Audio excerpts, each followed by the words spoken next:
এই যে hello, excuse me. হ্যাঁ বল। I love you. মানে? আমি আপনাকে ভালোবাসি আর বিয়ে করতে চাই। ও আচ্ছা, তাই বুঝি। ঠিক আছে, তুই আমার কাছে, আমি তোর ভালোবাসা আর বিয়ের স্বাদ মিটিয়ে দিচ্ছি।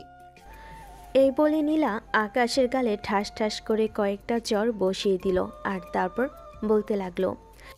এবার তোর ভালোবাসার বিয়ের স্বাদ মিটেছে নাকি আরো রয়ে গেছে? আরো কিছু দিতে হবে? এদিকে নীলা আকাশের গালে এত জোরে থাপ্পড় মেরেছিল যে আকাশ একদম কান্না করে দিয়েছে। এটা দেখে নীলা বলতে লাগলো। কিরে, কি ব্যাপার? তুই তো দেখছি একদম কান্না করে দিয়েছিস। কেউ প্রেম ভালোবাসার বিয়ে করতে আসলে এভাবে কান্না করে দেয় নাকি? আমি খুব ব্যথা পেয়েছি, আর ব্যথা পেলে কান্না করব না তো কি করব? প্রেম করতে আসলে এইটুকু জেনে বুঝেই আসতে হয়, সেটা কি তোর জানা নেই নাকি? আমি তো এখানে পড়াশোনা করতে এসেছি, আমি কেন প্রেম করতে যাব? আমি যদি প্রেম করি তাহলে আমার আম্মু আমাকে মেরেই ফেলবে। হোয়াট? তাহলে তুই আমাকে প্রপোজ করতে আসলি কেন? আমি আপনাকে প্রপোজ করতে চাইনি, ওই যে সিনিয়র ভাইয়াগুলা ওরাই আমাকে আপনাকে প্রপোজ করতে পাঠিয়েছে। আমি আজ ভার্সিটিতে প্রথম এসেছি, তখনই ওরা আমাকে ডেকে নিল আর তারপর আমাকে বলল আমি যেন আপনাকে প্রপোজ করি, তা না হলে তারা আমাকে মারবে। কথাটা শুনে মুহূর্তের মধ্যেই নীলার মাথাটা ঘুরে গেল আর সে আকাশকে বলতে লাগলো। তুই কোন লেভেলের হাত, আমি তো সেটা বুঝতেই পারছি না। তো কেউ একজন বলল আমাকে এসে প্রপোজ করতে, তাহলে তুই অমনি প্রপোজ করতে চলে আসলি? তুই জানিস আমি কে, কি আমার পরিচয়? আপনি তো আমাকে আপনার পরিচয় দেননি, তাহলে আমি জানবো কেমন করে আপনার পরিচয়? সেটা আপনি নিজেই বলেন। তখনই পাশ থেকে নীলার বান্ধবীরা আকাশকে উদ্দেশ্য করে বলতে থাকে। আরে হাতানাম, এই হলো নীলা ভার্সিটির সবচাইতে সুন্দরী, আর তার রূপবতী আর গুণবতী মেয়ে, যার জন্য ভার্সিটির সমস্ত ছেলেরাই পাগল। কিন্তু নীলা কখনো কোনো ছেলেকে পাত্তা দেয় না, কারণ তার উদ্দেশ্য একটাই, ঠিকমতো পড়াশোনা করতে হবে আর পড়াশোনা শেষ করে ভালো কিছু একটা করতে হবে। আই এম সো সরি আপু, আমি বুঝতে পারিনি। এখন তাহলে আমি আসি, না হলে আবার আমার ক্লাসের লেট হয়ে যাবে। এই বলে আকাশ সেখান থেকে চলে যাচ্ছিল, তখনই পিছন থেকে নীলা আকাশকে থামিয়ে দিল আর বলতে লাগলো। বাই দ্য ওয়ে, শোন, তোকে কিন্তু আমার হেভি পছন্দ হয়েছে। তুই চাইলে আমি তোর সঙ্গে প্রেম করব। না আপু, আমি মাফ চাই। আমি যদি প্রেম করি তাহলে আমার আম্মু আমাকে প্রচণ্ড মাইট দিবে, এমনকি আমাকে বাসা থেকেও বের করে দিতে পারে। তাই প্লিজ আপনি আমাকে ক্ষমা করবেন। প্রেম প্রেম ওইসব করা আমার পক্ষে সম্ভব নয়। আমি এখন আসছি। এই বলে নীলার কথাকে কোনো পাত্তা না দিয়ে সেখান থেকে আকাশ চলে আসে। আর এদিকে নীলার কথা শুনে তার বান্ধবীরা সবাই অবাক হয়ে যায়। সবাই অবাকের চূড়ান্ত সীমায় পৌঁছে গিয়ে নীলাকে এক এক করে প্রশ্ন করতে থাকে। কে দোস্ত, কি ব্যাপার? আমরা তো কিছুই বুঝতে পারলাম না, যে এখানে কিনা তুই কোনো ছেলেকে পাত্তাই দিস না, সেখানে কিনা তুই এই ছেলের সঙ্গে প্রেম করবি বলছিস। ছেলেটা কোন দিক থেকে তোর জন্য যোগ্য বলতো শুনি। কাউকে ভালোবাসতে হলে যোগ্যতার প্রয়োজন হয় না। কাউকে ভালোবাসতে হলে সর্বপ্রথম প্রয়োজন হয় মন মানসিকতা, যেটা এই ছেলেটার মধ্যে আছে। ছেলেটা যথেষ্ট ইনোসেন্ট, দেখলি না মাকে কথাটা ভয় পায়, তাহলে বউকে কতটা ভয় পাবে সেটা তুই নিজেই চিন্তা কর। দোস্ত সত্যি আমরা তোর কথা বুঝতে পারছি না, তুই কি বলতে চাইছস আর কি করতে চাইছস? এইরকম একটা সাধারণ ছেলের সঙ্গে তুই প্রেম করবি? তোর মান ইজ্জত বলতে কোনো কিছু থাকবে? সেটা তুই একবার ভেবে দেখছিস? দেখ, মান সম্মান কচু পাতার পানি নয়, এইটুকু বাতাস লাগলে সেটা পড়ে যাবে বা হারিয়ে যাবে। আমার মান সম্মান ছিল, আছে আর থাকবে, এটা নিয়ে তোদের এত চিন্তা করতে হবে না। যাই হোক, চল, ক্লাসের টাইম হয়েছে, ক্লাসে যাওয়া যাক। এই বলে নীলা তার বান্ধবীদের নিয়ে ক্লাসরুমে চলে এলো। তো ভিউয়ার্স, গল্পে তো অনেক দূর চলে আসা হলো, কিন্তু এখনও নায়ক নায়িকার পরিচয়টা দেওয়া হলো না। চলুন নায়ক নায়িকার পরিচয়টা আপনাদের কাছেই দিয়ে দেওয়া যাক। আজ ভার্সিটিতে যে নতুন ছেলেটি এসেছে সেটি হলো আমাদের গল্পের নায়ক আকাশ। এই বছরই ভার্সিটিতে ভর্তি হয়েছে। বাবা মায়ের একমাত্র সন্তান, কিন্তু প্রচণ্ড বোকা আর মাকে প্রচণ্ড ভয় পায়। আর এইদিকে আকাশের গার্লফ্রেন্ড নায়িকা নীলা, সেও অনার্স প্রথম বর্ষের ছাত্রী, কিন্তু তফাৎ হলো দুজন দুই ডিপার্টমেন্টে। তাছাড়া আকাশ ভার্সিটি শুরু হওয়ার প্রায় মাসখানেক পর অ্যাডমিশন নিয়েছে, আর নীলা বছরের প্রথম থেকেই আছে। আকাশ অসুস্থ ছিল, যার কারণে শুরু থেকে ক্লাসগুলো করতে পারেনি। এখন মোটামুটি সুস্থ হয়েছে, তাই আজ থেকে ভার্সিটিতে আসা শুরু করে দিয়েছে। সকালবেলা যখন ঘুম থেকে উঠে রেডি হয়ে ভার্সিটিতে আসার জন্য তৈরি হচ্ছিল, তখনই তার আম্মু তাকে বলতে লাগলো, দেখ বাবা, ভার্সিটিতে যাচ্ছিস খুব ভালো কথা, কিন্তু কখনো কোনো মেয়ের দিকে চোখ তুলেও তাকাবি না। এখনকার যুগের মেয়ে ছেলেরা ভালো নয়। যদি আমি কখনো এটা শুনেছি যে ভার্সিটিতে গিয়ে কোনো মেয়ের সঙ্গে কথা বলেছিস বা তাদের সঙ্গে প্রেমের সম্পর্ক করেছিস, তাহলে কিন্তু আমি তোকে মেরে ফেলবো। আম্মু, তুমি যে কি বলো না, আমি কখনো কোনো মেয়ের সঙ্গে কথা বলেছি তুমি দেখেছো? দেখবে এবারেও আমি কোনো মেয়ের সঙ্গে কথা বলবো না। আমার ব্যাপারে তুমি নিশ্চিত থাকতে পারো। আচ্ছা ঠিক আছে, তবে তাই যেন হয়। আমি যেন কখনো না শুনি তুই কোনো মেয়ের সঙ্গে কথা বলেছিস। আর হ্যাঁ, ভার্সিটি ছুটি হবার পর সোজা বাসায় চলে আসবি।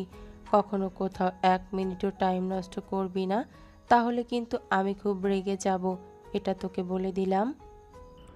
আচ্ছা ঠিক আছে আম্মু, কোনো সমস্যা নেই। আমি কোনো মেয়ের সঙ্গে কথা বলবো না, তুমি নিশ্চিন্তে থাকতে পারো। এই বলে আকাশ তার মায়ের কাছ থেকে বিদায় নিয়ে বাসা থেকে বের হয়ে চলে আসে। ড্রাইভার তাকে ভার্সিটি পর্যন্ত পৌঁছে দিয়ে যায় আর তারপর চলে যায়। যদিও ড্রাইভার ভার্সিটির ভিতরে আসতে চেয়েছিল, কিন্তু আকাশ তাকে ভার্সিটির ভিতর আসতে দেয়নি, সেখান থেকেই চলে যেতে বলে। ভার্সিটির গেট দিয়ে ভেতরে প্রবেশ করতে যাবে, তখনই কয়েকটা ছেলে তাকে ডেকে নেয় আর বলতে থাকে, এই শোন, ভার্সিটিতে নতুন নাকি? জি হ্যাঁ ভাইয়া, আমি আজকে ভার্সিটিতে প্রথম এসেছি। যদিও আগে অ্যাডমিশন নিয়েছিলাম, কিন্তু অসুস্থ থাকার কারণে ক্লাস করা হয়নি। ও আচ্ছা ঠিক আছে, বুঝতে পেরেছি। এদিকে আয়, তোর সঙ্গে একটু কথা আছে। শোন, আমি এই ভার্সিটির সিনিয়র, আর ভার্সিটিতে জুনিয়র যারা আছে সবাই আমার কথা শুনে চলে। এখন থেকে তোকেও আমার কথা শুনে চলতে হবে। কি বলেন ভাইয়া? ঠিক আছে, কোনো সমস্যা নেই, আমিও আপনার কথা শুনবো। এই তো গুড বাই। আচ্ছা ঠিক আছে, শোন, তোকে বেশি কাজ করতে হবে না। ওই যে সুন্দরী মেয়েটাকে দেখতে পাচ্ছিস, ওই মেয়েটাকে প্রপোজ করবি, আই লাভ ইউ বলবি। আই এম সো সরি ভাইয়া, আমি এটা করতে পারবো না। কারণ আমি যদি এটা করি তাহলে আমার আম্মু আমাকে প্রচণ্ড মাইট দিবে। আমার আম্মু আমাকে নিষেধ করে দিয়েছে আমি যেন কোনো মেয়ের সঙ্গে কথা না বলি। ও আচ্ছা তাই বুঝি, তাহলে ঠিক আছে। তুই যদি ওই মেয়েটার সঙ্গে কথা বলতে না পারিস, মেয়েটাকে প্রপোজ করতে না পারিস, তোর এই ভার্সিটিতে পড়াশোনা করাই হবে না। কারণ ভার্সিটিতে সেটাই নিয়ম যেটা আমি তৈরি করি। তখনই শুভর সঙ্গে থাকা ছেলেরাও সমস্বরে বলতে লাগলো, ওই শোন, তুই যদি এই ফার্সিতে পড়াশোনা করিস তাহলে ভাইয়ের কথা শুনে চলতে হবে, তা না হলে তুই এখানে একদিনও টিকে থাকতে পারবি না। কিন্তু তাই বলে আমাকে এমন কাজ করতে হবে? আমার আম্মু যদি জানতে পারে তাহলে আমাকে খুব মাইট দিবে। কিন্তু আরে তুই ভয় পাচ্ছিস কেন? তোর আম্মু তো আর ফার্সিতে আসেনি যেটা তোর আম্মু জানতে পারবে যে তুই ফার্সিটিতে এসে কি করছিস। আচ্ছা ঠিক আছে, আপনারা যখন বলছেন তাহলে আমি এটা করব। কিন্তু মেয়েটা যদি আমাকে মারে তাহলে কি হবে? আরে ভাই শোন, ও যদি তোর মারে তাহলে তোর ফাঁক খুলে যাবে। রিপিট, আরে ভাই শোন, ও যদি তোরে মারে তাহলে তোর ভাগ্য খুলে যাবে। কারণ সুন্দরী মেয়েদের হাতে মার খেতে পারাটাও কিন্তু ভাগ্যের ব্যাপার। তুই তার হাতের স্পর্শ তো পেতে পারবি। জানিস, ও আমাদের ভার্সিটির সব থেকে সুন্দরী মেয়ে। অহংকার আদ্যে আমাকে মাটিতে পা পড়ে না। কোন ছেলের প্রপোজাল অ্যাকসেপ্ট করবে তা না, তোকে দিয়ে আমরা ওকে প্রপোজ করাতে চাই, দেখি কি রিয়াকশন হয়। আচ্ছা ভাই ঠিক আছে, কিন্তু আমি যেন কোনো সমস্যায় না পড়ি। আরে বাল, তুই এত চিন্তা করতেছিস কেন? বললাম তো, তোর চিন্তা করার কিছুই নেই। যা হয় আমি সামলে নেব, তোকে এত কিছু চিন্তা করতে হবে না। এখন তোকে যেটা বলেছি চুপচাপ সেটাই কর, তা না হলে যেটা হবে সেটা নিয়ে তোকে আজীবন চিন্তা করতে হবে। হ্যাঁ ভাই, একদম ঠিক কথাই বলেছিস তুই। যদি ফাইয়ের কথা না শুনিস তাহলে তোকে এই ভার্সিটিতে পড়াশোনা করতে দেওয়া হবে না। তখন কি সেটা তোর জন্য ভালো হবে নাকি? তুই ওই মেয়েটাকে গিয়ে প্রপোজ করবি, এটাই তোর জন্য ভালো হবে। আচ্ছা ঠিক আছে, আপনারা যেমনটা বলবেন আমি তেমনটাই করব। কিন্তু আমি এই ভার্সিটিতে পড়াশোনা করতে এসেছি। এখন যদি ভার্সিটি থেকে চলে যাই তাহলে আমার ভবিষ্যৎটাই নষ্ট হয়ে যাবে। প্লিজ আপনারা আমার সঙ্গে এরকম কিছু করবেন না। আপনারা যা বলবেন আমি তাই করব। এই বলে আকাশ ওই ছেলেটার হাত থেকে একটা ফুল নিয়ে নীলার কাছে চলে যায়। আর তারপর যা হলো সেটা তো আপনারা দেখতে পেলেন। তো ভিউয়ার্স, চলুন বর্তমান সময়ে ফিরে আসা যাক। ভার্সিটি শেষ করে বাসে যাওয়ার জন্য রওনা দেয় আকাশ। আর ঠিক তখনই নীলা তার সামনে এসে দাঁড়ায়। তারপরেই বলতে থাকে, ওই হিরো, তোর বাসাটা কোথায় রে? কেন? আমার বাসা দিয়ে আপনি কি করবেন? আপনার কোনো প্রয়োজন আছে নাকি? ওই হারামজাদা, শোন, আমার মুখের ওপর কথা বলা আমার একদমই পছন্দ নয়। তোকে যেটা জিজ্ঞাসা করেছি তুই সেটার উত্তর দে। বল, তোর বাসা কোথায়? আমার বাসা তো উত্তরার 11 নম্বর সেক্টরে। কিন্তু কেন আপনি এসব কথা কেন জিজ্ঞাসা করছেন? আমি তো সেটাই বুঝতে পারছি না। তোকে এত কিছু বুঝতে হবে না, তুই আমার সঙ্গে চল। এখন থেকে প্রতিদিন তোকে বাসায় আমি পৌঁছে দেব। এই বলে নীলা ক্যাম্পাস থেকে নিজের বাইকটা বের করে আর তারপর ওই আকাশকে তার বাইকের পেছনে উঠে বসতে বলে। এদিকে আকাশ একটা ছেলে মানুষ, আর একটা ছেলে হয়ে একটা মেয়ের বাইকের পেছনে উঠে বসে অতটাও সহজ নয়। তাই আকাশ চুপচাপ দাঁড়িয়ে থাকে। আর তখনই নীলা আরও বলতে থাকে, কিরে, কি হলো? তোকে কি বললাম, তুই কি কানে শুনতে পাস না নাকি? না মানে আসলে আমার আম্মু বলেছে রিকশায় করে ভার্সিটিতে যাওয়া আসা করতে। আমি যদি আপনার সঙ্গে যাই তাহলে আমার আম্মু আমাকে বকা দিবে, এমনকি আমাকে মাইরও দিতে পারে। আরে বুদ্ধু, কিছুই হবে না, তুই আমার সঙ্গে চলে আয়। এই বলে নীলা আকাশের হাত ধরে টান দিয়ে তার বাইকের পিছনে উঠিয়ে নিল। আকাশও অনিচ্ছা সত্ত্বেও নীলার বাইকের পিছনে উঠে যায়। নীলা বাইক স্টার্ট করে, কিন্তু আকাশের বাসার দিকে না গিয়ে নীলা বাইকটা অন্যদিকে ঘুরিয়ে নেয়। এটা দেখে আকাশ বলতে থাকে, কি ব্যাপার, আপনি এদিকে যাচ্ছেন কেন? আমার বাসা তো অন্যদিকে। তোকে এখন এক জায়গায় নিয়ে যাব, তুই আমার সঙ্গে চল। চুপচাপ বসে থাক, কোনো কথা বলিস না। কিন্তু আমার তো বাসায় খেতে দেরি হয়ে যাবে, আর বাসায় যেতে দেরি হলে আম্মু আমাকে মাইর দিবে। প্লিজ আপনি আমাকে বাসায় দিয়ে আসেন, নয়তো আমাকে এখানে নামিয়ে দিন। আমি এখান থেকে বাসায় চলে যাব। ওই হাদারাম, তোকে বললাম না কোনো কথা বলবি না। চুপচাপ আমার বাইকের পেছনে বসে থাক। যখন সময় হবে তখন আমি নিজেই দায়িত্ব নিয়ে তোকে তোর বাসা পর্যন্ত পৌঁছে দেব। তোকে এত কথা বলতে হবে না। এই বলে নীলা বাইক চালাতে লাগলো। একটা কফি শপের সামনে সে বাইকটা দাঁড় করালো। আর তারপর সে আকাশকে গাড়ি থেকে নামতে বলল। আকাশও কোনো কথা না বলে বাইক থেকে নেমে দাঁড়ায়। তারপর নীলা বাইকটা পার্কিং করে আকাশকে নিয়ে কফি শপের ভিতরে ঢুকে যায়।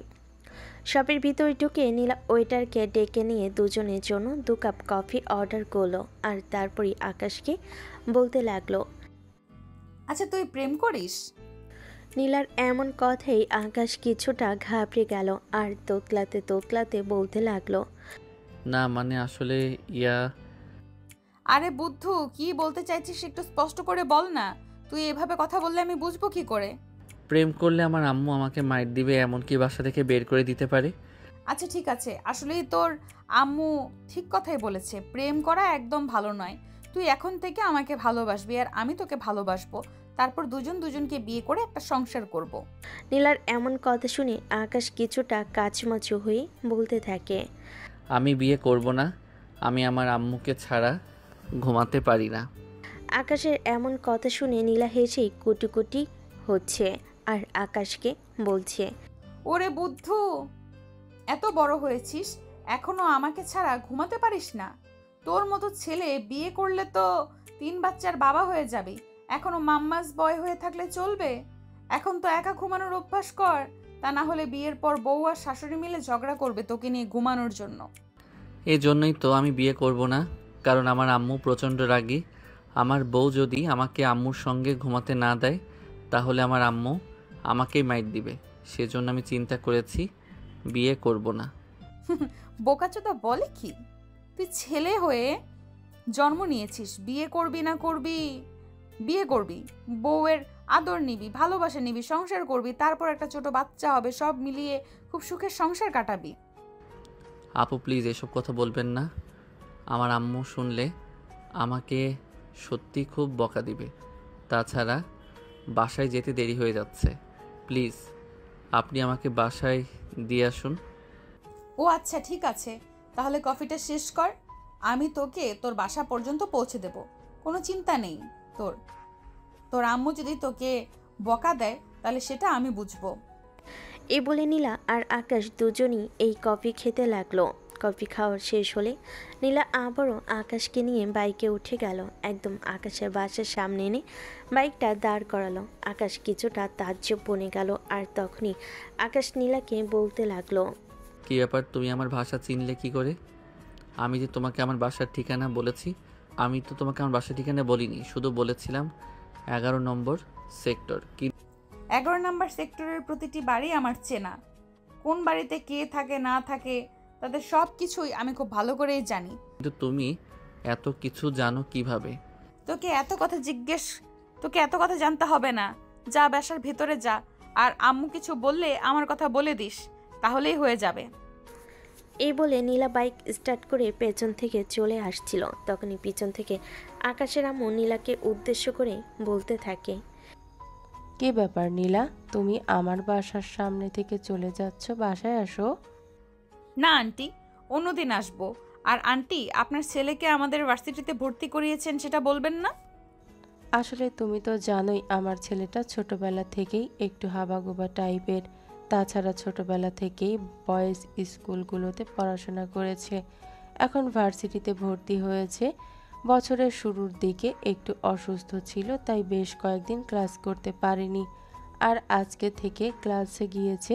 আমি তো ভাবছিলাম আজ বিকেলে একবার তোমাদের বাসায় নিয়ে যাব, আর তারপর তোমার সঙ্গে পরিচয় করিয়ে দেব। কিন্তু আন্টি, সেটার আর কোনো প্রয়োজন হলো না। আপনার ছেলে নিজে থেকেই আমার সঙ্গে পরিচয় হয়ে গেল। যাই হোক আন্টি, আপনার কোনো চিন্তা নেই। এখন থেকে প্রতিদিন আপনার ছেলেকে আমি দায়িত্ব নিয়ে ভার্সিটিতে যাওয়া আসা করাতে পারবো। যাই হোক, তুমি সেখানে আছো এটা জেনে নিশ্চিন্ত হলাম। সত্যিই আমার ছেলেটাকে দেখে রাখার জন্য একজন মানুষ খুবই প্রয়োজন ছিল। তোমাকে পেয়ে গেলাম সেহেতু খুব ভালো হলো। এই বলে নীলা আর আকাশের আম্মু বেশ কিছুক্ষণ দাঁড়িয়ে দাঁড়িয়ে গল্পগুজব করে। আর এইদিকে আকাশ ততক্ষণে বাসার ভিতরে ঢুকে গেছে। আকাশ এসবের কোনো কিছুই বুঝতে পারে না আর বোঝার চেষ্টাও করে না। সে তার মতো বেঁচে থাকতে পারলেই হলো। তার লাইফে পার্সোনালিটি বলতে কোনো কিছুই নেই। এদিকে নীলা তখন আকাশের আম্মুকে বলতে থাকে, আন্টি, যেখানে আমি আছি সেখানে আকাশকে নিয়ে আপনার চিন্তা করার কোনো কিছুই নেই। আমি ঠিক সামলে নেব, আপনি নিশ্চিন্তে থাকুন। আমি জানতাম না তুমি এমন কথাই বলবে, তাই তো আমি এই ইউনিভার্সিটিতেই আমার ছেলেকে ভর্তি করিয়েছি। তুমি তো জানোই আমার ছেলেটা ছোটবেলা থেকেই এরকম একটু হাবাগোবা টাইপের। ঠিক আছে আন্টি, আমি বললাম তো, আপনার চিন্তার কোনো কারণ নেই, আমি সবটা সামলাতে পারবো। আজ তাহলে আসি, আমাকে আবার বাসায় ফিরতে হবে, বাসায় একটু কাজ আছে। এই বলে নীলা আকাশের আম্মুর কাছ থেকে বিদায় নিয়ে সেখান থেকে চলে গেল। এদিকে আকাশের আম্মু বাসার ভিতর প্রবেশ করেই দেখতে পারেন আকাশ নিজের রুমে বসে টিভি দেখছে। ভার্সিটি থেকে এসে এখনও নিজের শরীরের জামা কাপড় চেঞ্জ করেনি। এটা দেখে আকাশের আম্মু আকাশকে বলতে লাগলো, কি রে বাবা, কি হয়েছে? তোর ভার্সিটি থেকে এসেছিস সেই কখন, এখনো শরীরের জামা কাপড় চেঞ্জ করিসনি তুই কেন? আম্মু, আসলে কিছু ভালো লাগছে না, এই জন্যই এভাবে বসে আছি। আমার না মাথাটা কেমন যেন ব্যথা করছে। মাথাটা ব্যথা করছে, ফ্রেশ হয়ে বিশ্রাম কর, তাহলেই তো ব্যথাটা একটু কমে যায়।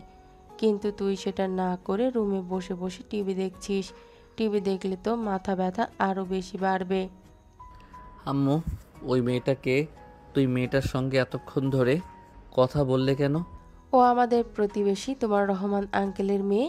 ও এই ভার্সিটিতে পড়াশোনা করে বলে তোমাকে ভর্তি করিয়েছি, যদিও তোমার ওর সাথে কখনো সেভাবে পরিচয় হয়ে ওঠেনি, কারণ সে অন্য শহর থেকে এতদিন পড়াশোনা করেছে আর এবছরে এখানে এসে ভর্তি হয়েছে।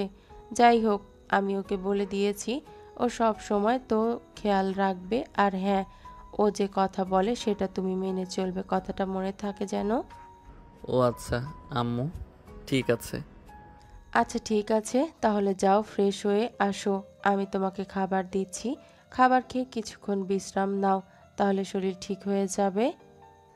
আকাশ তখন কোনো কথা না বলে ওয়াশরুমে চলে যায়। ফ্রেশ হয়ে এসে তার মায়ের দেওয়া খাবার খেয়ে নিজের রুমে গিয়ে ঘুমিয়ে পড়ে। পরের দিন সকালবেলা মায়ের ডাকে ঘুম থেকে ওঠে আর তারপরে ফ্রেশ হয়ে রেডি হয়ে যায় ভার্সিটিতে যাওয়ার জন্য।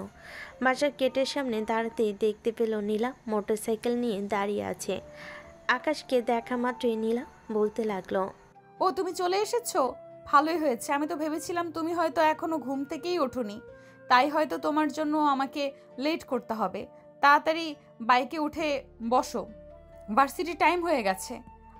হ্যাঁ আপনি চলে যান, আমি না হয় রিকশায় করে চলে যাব। আরে পাগল নাকি, তোমাকে বলেছি না তুমি প্রতিদিন আমার সঙ্গে ভার্সিটিতে যাওয়া আসা করবে। তোমাকে আমি সকালবেলা একবার ভার্সিটিতে নিয়ে যাব, আবার বিকেলবেলা পৌঁছে দিয়ে যাব। এই কথা কি তুমি ভুলে গেছো নাকি? না মানে আপু, আপনি একজন মেয়ে মানুষ, আমি যদি আপনার সঙ্গে বাইকে উঠি তাহলে তো সবাই আমাকে নিয়ে হাসাহাসি করবে, আর এটা আমার শুনতে ভালো লাগবে না। কে কি বললো না বললো আই ডোন্ট কেয়ার। তোমাকে যদি এই ব্যাপারে কোনো কিছু বলে তাহলে তুমি সেটার সঙ্গে সঙ্গেই আমাকে বলবে। আমিও দেখতে চাই কার এত বড় বুকের পাটা তোমাকে নিয়ে কথা বলে, আমি তার জিভ টেনে ছিঁড়ে ফেলবো। আরে না আপু, আপনি কখনোই এমনটা করবেন না।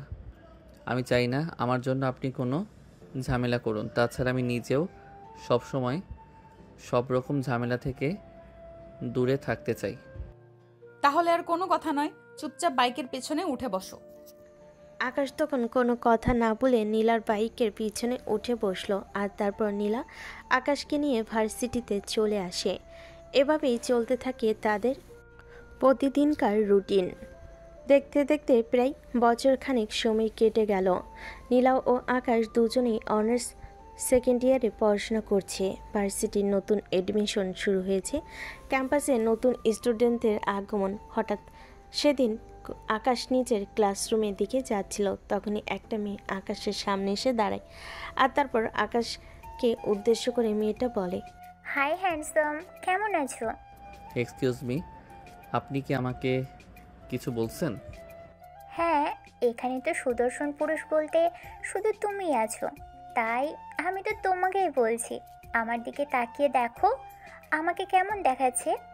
মাশাল্লাহ আপু, আপনি তাদেরকে অনেক সুন্দর, আপনাকে অনেক কিউট লাগছে।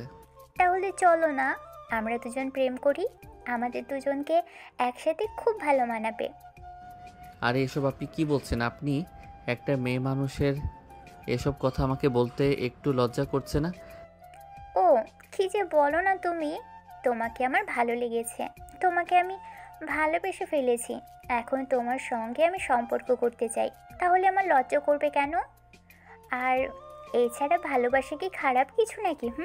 দেখুন, এসব ফালতু কথা বলার সময় আমার নেই, আমার ক্লাসের টাইম হয়ে গেছে, আমি যাচ্ছি। এই কথা বলে আকাশ ওখান থেকে চলে যেতে চাইছিল আর ঠিক তখনই রিয়া পিছন থেকে আকাশের হাতটা ধরে ফেলে আর হাত ধরে এক হ্যাঁচকা টান দিয়ে নিজের বুকের সাথে মিশিয়ে নেয়। আর তখনই আকাশের গালে এক হাত রেখে বলতে থাকে, আরে হ্যান্ডসাম, তুমি এভাবে আমাকে ফেলে রেখে চলে যাচ্ছ কেন? তুমি জানো তোমার মতো ছেলেরা আমার সঙ্গে প্রেম করার জন্য লাইন পেতে থাকে। কলেজে আমি কত ছেলের প্রেমপত্র পেয়েছি তার কোনো ঠিক নেই, কিন্তু তোমার মতো হ্যান্ডসাম, গুড লুকিং আর কিউট দেখতে ছেলে একটা উপায় নেই। তাই তো এখন আমার প্রেম করা হয়ে ওঠেনি, তাই এবার আমি চিন্তা করেছি আমি তোমার সঙ্গে প্রেম করব। প্লিজ আপনি এসব কথা বলবেন না, আমার ক্লাসের টাইম হয়ে গেছে, আমাকে ক্লাসে যেতে হবে। আমার হাতটা ছাড়ুন আর এখান থেকে যেতে দিন। আরে আমার কিউটের ডিব্বা, তুমি এমন কেন করছো? আমার সঙ্গে একটু থাকো, একটু সময় কাটাও, দেখো ভালো লাগবে। আমি তোমাকে অনেক ভালোবাসা উপহার দিব, একটু ভরসা করো আমাকে। প্লিজ আপনি আমাকে ছেড়ে দিন, আমার দেরি হয়ে যাচ্ছে। আমি আপনার সঙ্গে আর কোনো কথা বলতে চাইছি না, সেটা কেন বুঝতে পারছেন না? এ বলে আকাশ সেখান থেকে চলে যেতে চাইলে রিয়া তাকে নিজের কাছে টেনে নেয়। এক পর্যায়ে রিয়া তো আকাশের ঠোঁটে নিজের ঠোঁট ডুবিয়ে দিবে, এমন সময় নীলা সেখানে উপস্থিত হয়ে যায়। নীলা ঘটনাটা দেখতে পেয়ে সঙ্গে সঙ্গে রিয়ার গালে ঠাস করে ব্যাস একটা চর বসিয়ে দেয়, আর তারপর বলতে থাকে, এই ফকিন্নির বাচ্চা, তোর এত বড় সাহস, তুই আমার বয়ফ্রেন্ডের দিকে হাত বাড়িয়েছিস? তোর হাত ভেঙে একদম গুঁড়িয়ে দেবো বলে দিলাম। এই মেয়ে, তুমি ছোট লোক কাকে বলছো? তুমি জানো আমাকে এই শহরের বিশিষ্ট ব্যবসায়ী রায়হান চৌধুরী আমার বাবা, আর আমি তার একমাত্র কন্যা। তুমি কাকে ফকিন্নি বলছো? তোর বাবা ফকিন্নি নাকি কোটিপতি সেই সব কিছু জানার কোনো প্রয়োজন আমার নেই। তুই আমার বয়ফ্রেন্ডের সঙ্গে এত কথা বলিস কেন, বল শুনি। আরে, যেখানে ও বলছে ওর কোনো গার্লফ্রেন্ড নেই, ও কারোর সঙ্গে সম্পর্ক করে না, সেখানে তুমি কোথা থেকে গার্লফ্রেন্ড চলে এসেছো? চলো চলো এখান থেকে, আমাকে ওর সঙ্গে কথা বলতে দাও। ওকে আমার পছন্দ হয়েছে। আমার বয়ফ্রেন্ডকে তোর পছন্দ হয়েছে তাই না? দাঁড়া, আমি তোর পছন্দ বের করছি। তুই আমাকে কি ভেবেছিস? আমি তোর হাতের পুতুল? তুই আমাকে এখান থেকে চলে যেতে বলবি আর আমি চলে যাব? দুনিয়াটা এতটাই সহজ নাকি? দেখো মেয়ে, দুনিয়া সহজ নাকি কঠিন সেটা আমি জানতে চাই না, কিন্তু এই ছেলেটা কি আমার পছন্দ হয়েছে, এই মালটাকে আমার লাগবেই। এখন তুমি যদি আমার সঙ্গে নিজে নিজে কোনো ঝামেলা করতে আসো, তাহলে কিন্তু আমি তোমাকে আগে থেকেই বলে দিয়েছি, তুমি নিজের বিপদ নিজেই ডেকে আনবে, তখন কিন্তু আমাকে দোষ দিতে পারবে না। ও আচ্ছা, তাই বুঝি। তাহলে ঠিক আছে, তোর সঙ্গে খেলাটা আমি সামনাসামনি খেলবো। চল তাহলে খেলা শুরু করি। ওকে, ঠিক আছে, আমি কালকেই তোমাকে বুঝিয়ে দিব আমি কি আর কতটা আমার ক্ষমতা। এই বলে নীলা সেখান থেকে চলে গেল, আর এইদিকে রিয়াও সেখানে থেকে চলে গেল। পরের দিন সকালবেলা ভার্সিটিতে আসে নীলা আর আকাশ। দুজনেই একসঙ্গে ক্যাম্পাসের ভিতর প্রবেশ করতে যাবে, তখনই দুজন ছেলে এসে নীলার বাইকটা আগলে দাঁড়ায়, আর তখনই নীলা রেগে গিয়ে বলতে থাকে, কিরে হারামজাদার দল, কি সমস্যা? তোরা এইভাবে আমার পথ আগলে দাঁড়িয়ে আছিস কেন? তোদের কি চুলকানি উঠেছে নাকি? কথাটা শুনে আড়াল থেকে বেরিয়ে আসে রিয়া, তারপর বলতে থাকে, ওদের তো চুলকানি উঠেছে, আর সেটা তোমার সঙ্গেই মেটাবে। ওই, তোরা দাঁড়িয়ে আছিস কেন? মালটাকে নিয়ে যা। এই বলে রিয়া ছেলেগুলোকে আদেশ করে, আর ছেলেগুলো তখনই নীলার দিকে এগিয়ে আসতে থাকে। নীলা তখন খুব ভালোভাবেই বুঝতে পারে তার বিপদ আসন্ন, তাকে কিছু একটা করতে হবে, কিন্তু হুটহাট করে কিছু করা যাবে না, ঠান্ডা মাথায় চিন্তা করতে হবে। তাই সে আকাশকে বাইক থেকে নেমে যেতে বলে। আকাশ যেই না বাইক থেকে নেমে গেল, অমনি নীলা বাইকটাকে রাউন্ডে একটা স্টান্ট দিল। ছেলেগুলো বাইকের চাকার সঙ্গে লেগে সিটকে পড়ে গেল। এটা দেখে রিয়া নীলাকে বলতে লাগলো, এই মেয়ে, তুমি কি করছো? কেন, তোমার কি চোখে সমস্যা আছে নাকি? আমি কি করছি তুমি দেখতে পাচ্ছ না? তুমি ছেলেদের ভাড়া করে নিয়ে এসেছো আমাকে মারার জন্য, আর এখন আমি তাদেরকে একটু উত্তম মধ্যম দিচ্ছি কেন? তোমার জ্বলছে নাকি? দেখো, এটা কিন্তু একদম বেশি বাড়াবাড়ি হয়ে যাচ্ছে।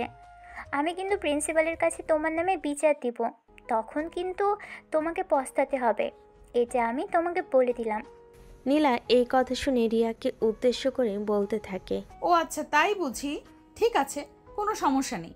তোমার যার কাছে ইচ্ছা তুমি তার কাছেই এমন আমি বিচার দিতে পারো। I don't care. আমি কাউকে ভয় পাই না, আর কারোর পরোয়াও করি না। আমি দেখি কি আমার ক্ষতি করতে পারে, আর যে আমার ঠিক কথাটা ক্ষতি করতে পারে, তারপর আমি সেটা তোমার কাছ থেকেই সুদে আসলে গুনে নেব। এখন তো আগে তোমার পোষা কুত্তাগুলোকে শায়েস্তা করে নেই। এই বলে নীলা পেছনের ছেলেগুলোকে এখন ক্যান্টিনে দিল। ওরা তো সোজা হয়ে দাঁড়াতে পারছে না। এদিকে ছেলেগুলোর এমন অবস্থা দেখে রিয়া নীলাকে বলতে থাকে, এই, তুমি মানুষ নাকি অন্য কিছু? তুমি ছেলেগুলোকে এভাবে কেন মারলে? প্রশ্নগুলো তো আমার তোমাকে করা উচিত ছিল। তুমি কেন এই ছেলেগুলোকে নিয়ে আমার সঙ্গে পাঙ্গা লাগতে এসেছো? নীলার মুখ থেকে এই কথা শুনে রিয়া আর কোনো কথার উত্তর না দিয়ে মুখটাকে ফুলিয়ে সেখান থেকে চলে গেল। আর এইদিকে ছেলেগুলো কোনো রকম নিজের যান বাঁচিয়ে পালিয়ে গেল। নীলা ক্যাম্পাসের ভিতরে ঢুকতেই আকাশ তার সামনে এসে দাঁড়ায় আর তারপর বলতে থাকে, কি ব্যাপার, তুমি ওদের সঙ্গে কি করছো? ওসব তোমাকে জানতে হবে না। ওদের কত বড় সাহস, এসেছিল আমার ভালোবাসার মানুষকে ছিনিয়ে নিতে। এখন আমি ওদেরকে জায়গা মতো ভরে দিয়েছি। মানে তুমি কি করেছো আমি তো কিছুই বুঝতে পারছি না, আমাকে একটু বিষয়টা খুলে বলো তো শুনি। আমি তোমাকে কি বললাম শুনতে পাওনি? বললাম তো তোমার এইসব কিছু জানতে হবে না, কিন্তু তারপরও তুমি কেন কথা পেঁচাচ্ছ? যাও চুপচাপ ক্লাসে, ক্লাসে টাইম হয়ে গেছে। আর ওই মেয়ে কখনোই তোমার দিকে চোখ তুলেও তাকাবে না। যদি কখনো তোমার দিকে চোখ তুলে তাকানোর সাহস দেখায় তাহলে আমিও চোখ তুলে মার্বেল খেলবো। এই বলে নীলা আকাশকে নিয়ে রুমে চলে গেল। আর এরপর দেখতে দেখতে বেশ কিছুদিন সময় কেটে গেল। এদিকে রিয়া নিজের অপমান কোনোভাবেই মেনে নিতে পারছে না। হ্যাঁ, এটা সত্য যে সে দেখতে শুনতে মাশাআল্লাহ যথেষ্ট সুন্দরী, যা কোনো ছেলের দেখলেই তার সঙ্গে প্রেম করতে চাইবে। কিন্তু আকাশের সঙ্গে একটু লাইন মারতে গিয়ে এভাবে অপমানিত হতে হবে এটা সে কখনো কল্পনাও করেনি। মনে মনে ভাবছে যখন সে নীলাকে বাগে পাবে তখনই এর প্রতিশোধ নিয়ে ছাড়বে। তাই সে শুধু সুযোগ করতে থাকে, কখন সেই সুযোগ আসবে আর কখন প্রতিশোধ নেবে। এভাবে দেখতে দেখতে বেশ কিছুদিন চলে গেল, কিন্তু রিয়া সেরকম কোনো সুযোগ আর খুঁজে পেল না। তবে সে হাল ছেড়ে দেয়নি, অপেক্ষায় আছে কখন সুযোগ পাবে তখনই সদ্ব্যবহার করবে। এদিকে হুট করেই নিলাম হঠাৎ একদিন বাসায় এসে জানতে পারলো বাসা থেকে তার বিয়ের কথাবার্তা চলছে। কথাটা শুনে নীলা যেন আকাশ থেকে পড়ল, তার আম্মুকে চিৎকার দিয়ে বলতে থাকলো, শুরু করেছে, আমি তো সেটাই বুঝতে পারছি না। এইভাবে হুট করে তোমরা কেন আমার বিয়ের ব্যাপারে কথা বলছো? আমি কি তোমাদেরকে একবারও বলেছি আমি বিয়ে করব বা বিয়ে করতে চাই? দেখো, তুমি মেয়ে মানুষ, তোমার যথেষ্ট বয়স হয়েছে। তাছাড়া তোমার বাবা সিদ্ধান্ত নিয়েছেন তোমাকে বিয়ে দেবেন। ওনার শরীরটা ইদানিং ভালো যাচ্ছে না। তোমাকে বিয়ে দিতে পারলেই আমরা মরে গিয়েও শান্তি পাবো। তোমরা মরে গিয়ে শান্তি পেতে চাইছো, কিন্তু আমি যে জীবিত থাকতে শান্তিতে থাকতে পারবো না সেটার কথা একবারও চিন্তা করেছো? না, মানুষ আসলে স্বার্থপর। বাবা মা সন্তানের ভালোর কথা একবারও চিন্তা করে না। দেখো, তুমি কথাটা এভাবে বলতে পারো না। আমরা তোমার মা বাবা, অবশ্যই তোমার ভালো চাই। আমরা কখনো তোমার খারাপ কিছু চাইতেই পারি না।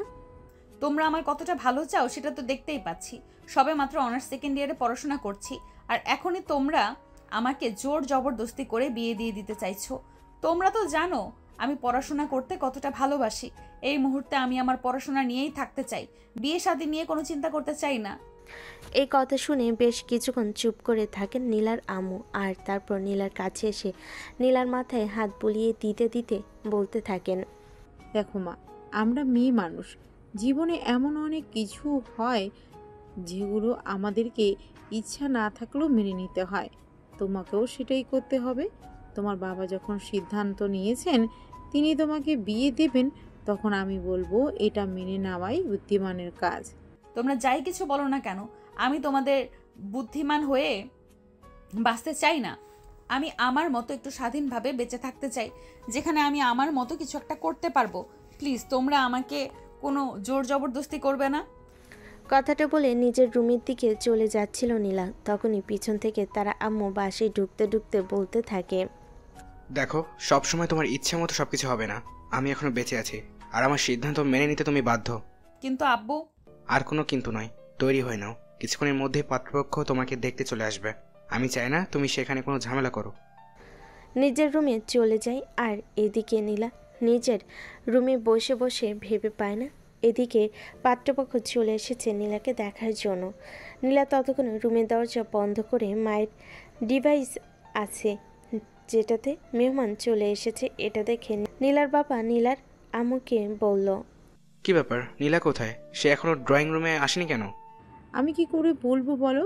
আমি তো সেই কখন তোমার মেয়েকে বলেছিলাম রেডি হয়ে ড্রয়িং রুমে চলে আসার জন্য, কিন্তু তোমার মেয়ে রুমের দরজা বন্ধ করে আছে, আমার সঙ্গে কোনো কথাই বলছে না। আমি অনেকবার তার সঙ্গে কথা বলার চেষ্টা করেছি, কিন্তু ভিতর থেকে কোনো রেসপন্স পাইনি। আচ্ছা ঠিক আছে, তোমাকে কোনো চিন্তা করতে হবে না, আমি দেখছি কি হয়েছে। আসলে এখন তো আবেগের সময়, ছেলেমেয়েরা আবেগ দিয়ে সব কিছু চিন্তা করতে চায়, কিন্তু তারা কখনো এটা চিন্তা করে না আবেগ দিয়ে জীবন চলে না। জীবন চালাতে হলে বিবেক বুদ্ধির সব কিছুরই প্রয়োজন হয়। আচ্ছা ঠিক আছে, সেই সব কথা না হয় পরে বলা যাবে। আগে গিয়ে দেখো তোমার মেয়ে কি করছে, দেখো তৈরি হয়েছে কিনা। এদিকে ছেলে পক্ষ তো বারবার তাড়া দিচ্ছে। আচ্ছা ঠিক আছে, কোনো সমস্যা নেই, তুমি তাদের সাথে কথা বলো, আমি এক্ষুনি মেয়ের সঙ্গে কথা বলে ওকে নিয়ে তারপরে আসছে। এ বলে নীলার আপু উপরে চলে যান নীলার সঙ্গে কথা বলার জন্য। ব্যাস একবার দরজায় নক করেন, কিন্তু দরজা কেউ খুলছে না, ভিতর থেকে আর কোনো সারা শব্দ করছে না। এটা দেখে নীলার বাবা বেশ চিন্তিত হয়ে পড়েন, আর তিনি দরজা ভাঙার সিদ্ধান্ত নেন। ঠিক তখনই নীলা দরজা খুলে দেয়। তার চোখ দুটো একদম ফুলে আছে, কান্না করতে করতে। এটা দেখে নীলার বাবা বলতে থাকে, আরে মামুনি, কি হয়েছে? এভাবে কান্না করার কি আছে? তোমাকে বিয়ে দিতে চাইছে, তোমাকে কোনো গোরস্থানে পাঠাতে চাইছে না, যেখানে আমি একা একা থাকতে পারবে না। আব্বু প্লিজ ট্রাই টু আন্ডারস্ট্যান্ড, আমি এখন বিয়ে করতে চাই না। তোমরা আমাকে এ ব্যাপারে জোরাজোরি করো না, আমার এসব কিছু ভালো লাগছে না। দেখো, আমি জানি তুমি পড়াশোনা করতে চাও, আমি ছেলেপক্ষের সঙ্গে কথা বলে নিয়েছি, তারা বলেছে বিয়ের পর তোমাকে পড়াশোনা করতে দেবে, কিন্তু আমি তাদেরকে কথা দিয়েছি তাদের ছেলের সঙ্গে তোমাকে বিয়ে দেব। এখন আমি এই কথা বরকে খেলাপ করতে পারবো না, তুমি তৈরি হয়ে নাও। আপু প্লিজ তুমি অন্তত আমাকে একটু বোঝার চেষ্টা করো, তোমাদের কথার জন্য আমি নিজেকে এইভাবে শেষ করে দিতে পারি না। প্লিজ তুমি আমাকে বোঝার চেষ্টা করো। দেখো মা, তুমি আমার সন্তান, তোমাকে যদি আমি না বুঝি তাহলে পৃথিবীর কেউ তোমাকে বুঝতে পারবে না, অন্য কেউ তোমাকে আমার চাইতে ঠিক করে বুঝতে পারবে না কখনোই। শোনো, আবেগ দিয়ে জীবন চলে না, তাড়াতাড়ি তৈরি হয়ে নাও আর নিচে চলে আসো। এ বলে নীলার বাবা রুম থেকে বের হয়ে চলে যান, আর এদিকে নীলা অনিচ্ছা সত্ত্বেও তৈরি হয়ে নেয়। তারপর ড্রয়িং রুমে চলে আসি।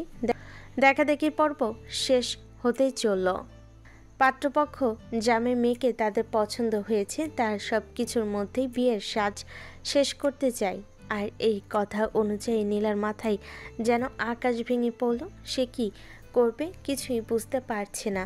সে সোজা সেখান থেকে নিজের রুমে চলে যায় আর ক্লাসে বসে বসে ভাবতে থাকে। মেহমান চলে যাওয়ার পর 10টার দিকে নীলা তার বাবার রুমে গেল, আর তারপর অবাক হয়ে বলতে থাকলো, আব্বু তোমরা যত যাই কিছু বলো না কেন, আমি এই বিয়ে করতে পারবো না, দয়া করে আমাকে ক্ষমা করে দাও। কেন, কি সমস্যা তোমার? তুমি কেনই বিয়ে করতে পারবে না? তুমি বুঝতে পারছো না আমি ওদেরকে কথা দিয়েছি? তুমি কি চাইছো তোমার জন্য আমার মান সম্মান চলে যাক? দেখো আমি কখনোই চাই না আমার জন্য তোমাদের মান সম্মান চলে যাক। আমি তোমাদেরকে নিষেধ করেছিলাম, তাছাড়া বিয়েটা আমি করব, সংসারটা আমাকে করতে হবে, সারা জীবনের ব্যাপার। এমন একটা সিদ্ধান্ত নেওয়ার আগে তোমাদের একটু চিন্তা ভাবনা করা উচিত ছিল, আমার সঙ্গে একবার কথা বলে নেওয়া উচিত ছিল, কিন্তু সেটা তোমরা করোনি। দেখো, যা হওয়ার তা হয়ে গেছে। এখন তোমার বাবা একজনকে কথা দিয়েছেন ওনার ছেলের সঙ্গে তোমাকে বিয়ে দেবেন। এখন তোমার বাবা এই কথা কোনোভাবে ফিরিয়ে নিতে পারবেন না, তাই তোমার একটু কষ্ট হলেও এটা তোমাকে মানিয়ে নিতে হবে। তাছাড়া আমরা তোমাকে ঝাড় জঙ্গলে ফিরে দিচ্ছি না, বিয়ে দিচ্ছি, এবং ছেলেটা যথেষ্ট ভালো। আমি তোমাদেরকে কেন বোঝাতে পারছি না আমি এই বিয়ে করতে পারবো না, আমি অন্য একজনকে ভালোবাসি। কথাটা বলতে দেরি হলো, কিন্তু নীলার বাবা ঠাস ঠাস করে নীলার গালে বেশ কয়েকটা চড় বসিয়ে দিতে দেরি করলেন না, আর তারপর রাগে গজগজ করতে করতে বলতে লাগলেন, তুই তো সবসময় প্রচণ্ড রাগী আর জেদি। আমি তো ভেবেছি কখনোই তুই ভালোবাসার মতো জিনিসগুলো দেখে নিজেকে আকর্ষিত করতে পারিস না, আর এখন যখন কিনা আমি বিয়ে দেওয়ার সিদ্ধান্ত নিলাম, এখনই তুই আমাকে বলছিস তুই একজনকে ভালোবাসিস, আর এখন আমাকে এটা শুনতে হচ্ছে যে আমার দেওয়া কথা আমাকে ফিরিয়ে নিতে হবে। এটা কখনই হবে না, কারণ আমি আমার দেওয়া কথা কখনোই ফিরিয়ে দেই না। বন্দুকে থেকে বের হয়ে যাওয়া গুলি মিস হতে পারে, কিন্তু আমার কথা কখনোই মিস হতে পারে না। আমি যেটা সিদ্ধান্ত নিয়েছি সেটাই হবে, এতে যা হওয়ার হোক, তাতে আমার কিছু যায় আসে না। তবে তোমরা আমার কথা স্পষ্ট করে জেনে রাখো, হয় তোমরা আমাকে হারাবে, নয়তো এই বিয়ে দেবে। আমি যদি আমার ভালোবাসার মানুষকে না পাই, তাহলে আমি তোমাদের কথা দিচ্ছি এই জীবনে আমি আর রাখবো না, তারপর যা হয় হয়ে যাক। কথাটা শুনে নীলার মা কান্না করে দেন, আর তারপর নীলাকে জড়িয়ে ধরে বলতে থাকেন, প্লিজ লক্ষ্মী মেয়ে আমার, এমন কথা বলিস না। তুই আমাদের একমাত্র সন্তান, তুই যদি আমাদের ছেড়ে চলে যাস তাহলে আমরা থাকবো কি নিয়ে? তুই আমাদের শেষ ভরসা। প্লিজ এসব পাগলামো মার্কা কথাবার্তা বাদ দে। আমি কোনো পাগলামি করছি না, যা সত্য তাই বলছি। তোমরা যদি আমার এই সিদ্ধান্ত মেনে নিতে না পারো তাহলে আমি প্রয়োজন হলে নিজেকে শেষ করে দিব, কিন্তু যাকে ভালোবাসি তাকে ছাড়া কখনোই বিয়ে করতে পারবো না, এবং এটাই আমার শেষ সিদ্ধান্ত। এখন তোমরা ঠিক করে নাও তোমরা কি করবে। নীলার আম্মু স্তব্ধ হয়ে থাকেন। তিনি কি করবেন কিছুই বুঝতে পারে না। একদিকে স্বামী, অন্যদিকে সন্তান, দুজনেই যথেষ্ট, যদিও তারা কেউ কারো কথা শুনতে রাজি নয়। চুপচাপ দাঁড়িয়ে কান্না করতে থাকে। আর ঠিক তখনই নীলার বাবা প্রচণ্ড পরিমাণ রেগে গিয়ে চিৎকার করে বলতে থাকেন, নীলার আম্মু, তুমি তোমার মেয়েকে পরিষ্কার করে জানিয়ে দাও, দুনিয়ায় কিয়ামত হয়ে গেলেও আমি আমার মুখ থেকে বের হয়ে যাওয়া কথা কখনোই ফিরিয়ে নিব না। ওকে আমার পছন্দ করা ছেলেকে বিয়ে করতেই হবে, নয়তো আমার মরমুখ দেখবে ও। নীলা তখন কোনো কথা না বলে চুপচাপ ওই রুম থেকে বের হয়ে চলে যায়। আগে থেকে নীলার মা কান্না করতে থাকেন। তিনি কোনো সিদ্ধান্তে পৌঁছাবেন এটা কোনোভাবেই ঠিক করতে পারছেন না। না তো নিজের স্বামীকে কথা শোনাতে পারছেন, আর না তো তিনি নিজের সন্তানকে কথা শোনাতে পারছেন। এখন ওনার কোন দিকে যাওয়া উচিত তিনি ঠিক সেটাই বুঝে উঠতে পারছেন না। এদিকে নীলা নিজের রুমে এসে বেশ কিছুক্ষণ কান্না করে, আর তারপরে হঠাৎ করে তার বান্ধবীকে ফোন করে দেয়। কয়েকবার রিং হওয়ার পর তার বান্ধবী ফোনটা রিসিভ করে, আর তখনই নীলা বলতে থাকে, কিরে কি হয়েছে? তোকে সে কখন থেকে ফোন দিচ্ছি, তুই আমার ফোন তুলছিস না কেন? দোস্ত, আসলে একটু কাজ করছিলাম আম্মুর সঙ্গে, তাই তো ফোনটা দেখতে পাইনি। কি হয়েছে বল?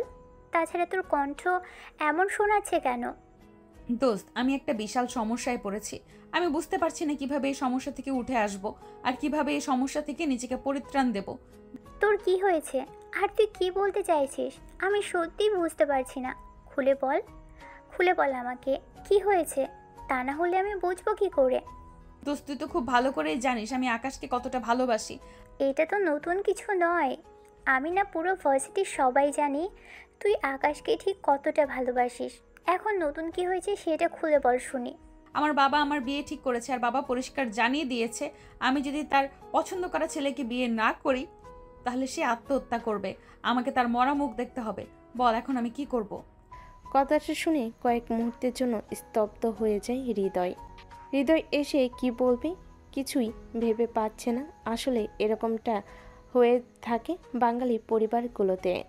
আমরা অনেক গার্ডিয়ান থাকি যারা ছেলে মেয়েদের আশেপাশে ইমোশনসগুলো বুঝতে পারে না। তাছাড়া ভালোবাসার মানুষকে বিয়ে করবে, সুখে থাকবে, এটাই তো তারা ভাবেই মেনে নিতে পারে না।